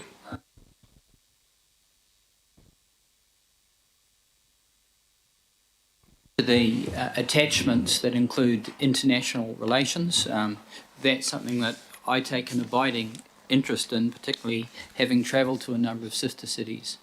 And I've made the observation and certainly been having discussions with various cities, sister cities like Taichung, Shinagawa and others, that like us have been dealing with COVID. And we have a number of sister cities that have made remarkable progress that frankly we could learn from. So I just mentioned to you, Mr. Chair, and Claudia and others, that one of the things that we sometimes neglect is the opportunity to pick up at very minimal cost ideas and suggestions that can be very effective and save us a lot of money, but at the same time build really good relations. So I just want to put that on the table. I'm certainly doing my best as a councillor with limited resources to encourage those things. Thank you. Thank you, Councillor Walker. Any further either questions or comments? If not, it's been moved and seconded, and I'll put the recommendation. All those in favour? Aye. Against? Carried. We're now going to move into confidential, and obviously the reason we've only got the C1 on our papers. Yep, so it's been moved by Councillor Walker, seconded by myself, that we move into confidential, and the reasons are outlined in our paper C1 as to why we need to move into confidential. So just give us about a minute or so then we can close our doors and stop the hordes of people from coming in.